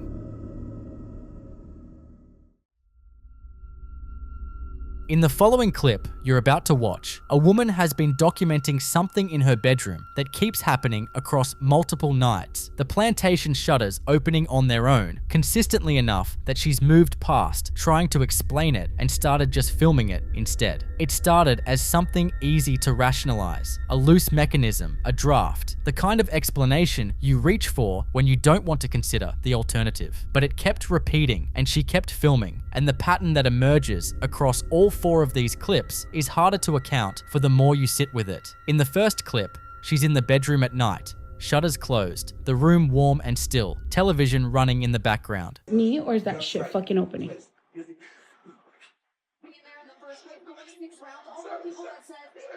Let me pause this shit, cuz. Is it me? Oh my god, baby.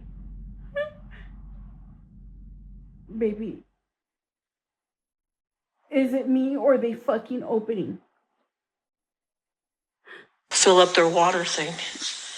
And The right-hand shutter panel swings slowly inward from a fully closed and latched position, smooth, deliberate, nothing visible touching it, and you can hear her voice drop to a whisper. Is it me or are they fucking opening? Before she calls out to someone in a low, frightened tone. That reaction is worth paying attention to because she doesn't scream, doesn't jump, she just stares, like someone who's been half expecting it and is somehow still caught off guard that it's actually happening. Worth noting too, at the very start of the clip, what appears to be a hand visible near the shutter before it moves. Skeptics point to loose hinges and drafts, and those are fair starting points, but a loose hinge causes a panel to drift when it's already slightly ajar, not swing open from a fully closed position with that kind of smooth, continuous momentum. The second clip is a brief moment with her 2 young kids. They're on a roller coaster, enjoying themselves, completely ordinary on the surface, and buried in the audio is a whisper that sounds unmistakably like "Nick, I love you," soft and close, with no visible source and no one around them who could have said it. Ow, my head! My head got hurt twice! A disembodied voice in a public setting, in the middle of ambient crowd noise, directed at a specific person by name, is one of the harder categories of EVP to dismiss. Precisely because that kind of background chaos makes accidental capture more credible, not less. Whatever that voice belongs to, it knew the name, it knew the moment, and it chose a setting far removed from the bedroom to make itself heard, which tells you something important. This presence isn't confined to one room or one location. It's following her. The third clip is daytime. She deliberately closes the shutter slats, herself on camera. You hear the click, then she leaves the room to attend to what appears to be a spiritual altar in another part of the house, walking past a Raggedy Ann doll in a chair before returning to the bedroom. Take a look. I'm gonna close it again.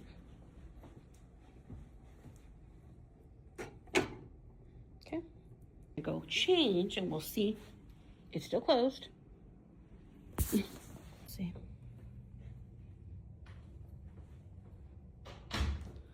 Sometimes you never know.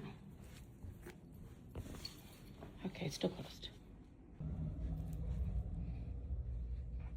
So, came to attend to her altar, get the incense, and then I see this.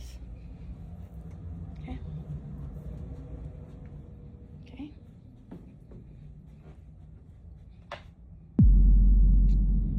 Yep. Well, what most of you are gonna say? Oh, that happens to mine all the time. They start like loosening up and they open like that. Okay, so then why is it that it hasn't happened since I did the video a few months ago? Riddle me that. And we've been hearing a lot more activity. So I'm not here to convince you guys, I'm just sharing our journey. The shutters are open again. She addresses the skeptics directly, asks why this hasn't happened once in the months since she last filmed it, and why it only seems to happen now, when the activity in the house has picked back up. The altar, the incense, the spiritual objects visible throughout her home suggest she's been living alongside the possibility of unseen forces for a long time. And in paranormal research, deliberate spiritual practice can work in both directions, either creating a protective boundary or drawing attention from entities attracted to that kind of concentrated energy, depending entirely on what's already present in the space and how long it's been there. The fourth clip she sets up almost like a controlled test, closes the louvers on camera, steps back, and films the window with the kind of deliberate, methodical patience of someone who has done this enough times to know what's coming. Listen closely. So, as you can see, it's open. Okay? It doesn't open often. So I'm going to go ahead and close it, and you're going to see that they in fact open on their own.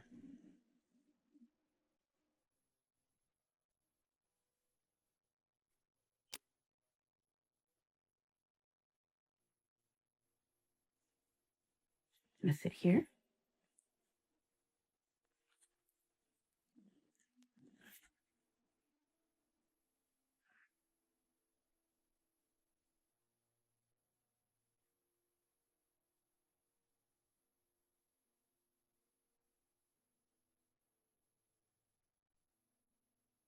I don't know if you guys heard it, but it's on like a little tap.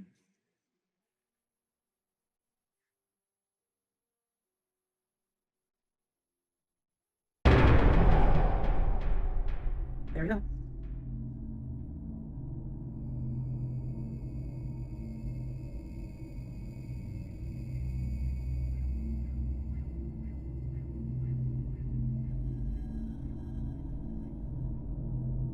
So I know you guys see that shit. It's fully fucking open.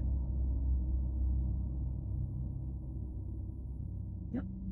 Fully fucking open. Look at from everything. The tilt rod slides downward on its own, and the louvers open completely, and she says quietly, "There we go." Not panic, not shock, just the flat, exhausted tone of someone for whom the surprise has long since worn off, and what remains is resignation. That word choice is what lingers, because "there we go" is not the response of someone experiencing something for the first time. It's the response of someone who has been living alongside this long enough that documentation has replaced fear as the primary reaction. What connects all four of these clips isn't just the shutters, it's the consistency of a presence that operates across different settings, different times of day, and different levels of awareness on her part. Whispering her name by a roller coaster, moving shutters in an empty room, reopening what she deliberately closed as if making a point about who actually controls that space. In paranormal research, an entity that follows a person across locations, interacts with their environment in familiar and domestic ways, and responds specifically to periods of heightened spiritual activity is rarely classified as residual. Residual energy doesn't whisper names, doesn't reopen latched shutters in direct response to them being closed, doesn't make itself known in a crowd and then again in a bedroom. What this pattern describes is something attached, something that has been with her long enough to know her name, know her routine, and know exactly which objects in her home it can use to remind her it's still there. So what do you think? Is this a protective presence that has been with her for years and simply refuses to go unacknowledged, or something that has mistaken familiarity for an invitation to stay?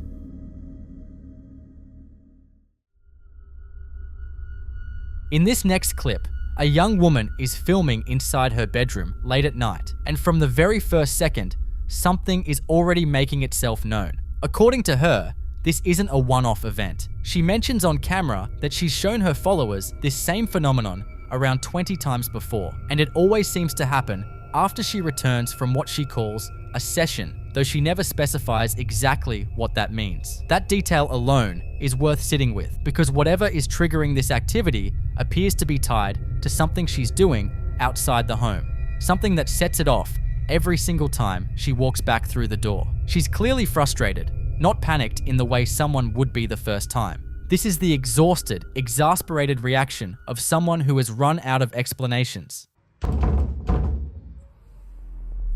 Lo rompebolas se pone cada vez que llegamos a la sesión.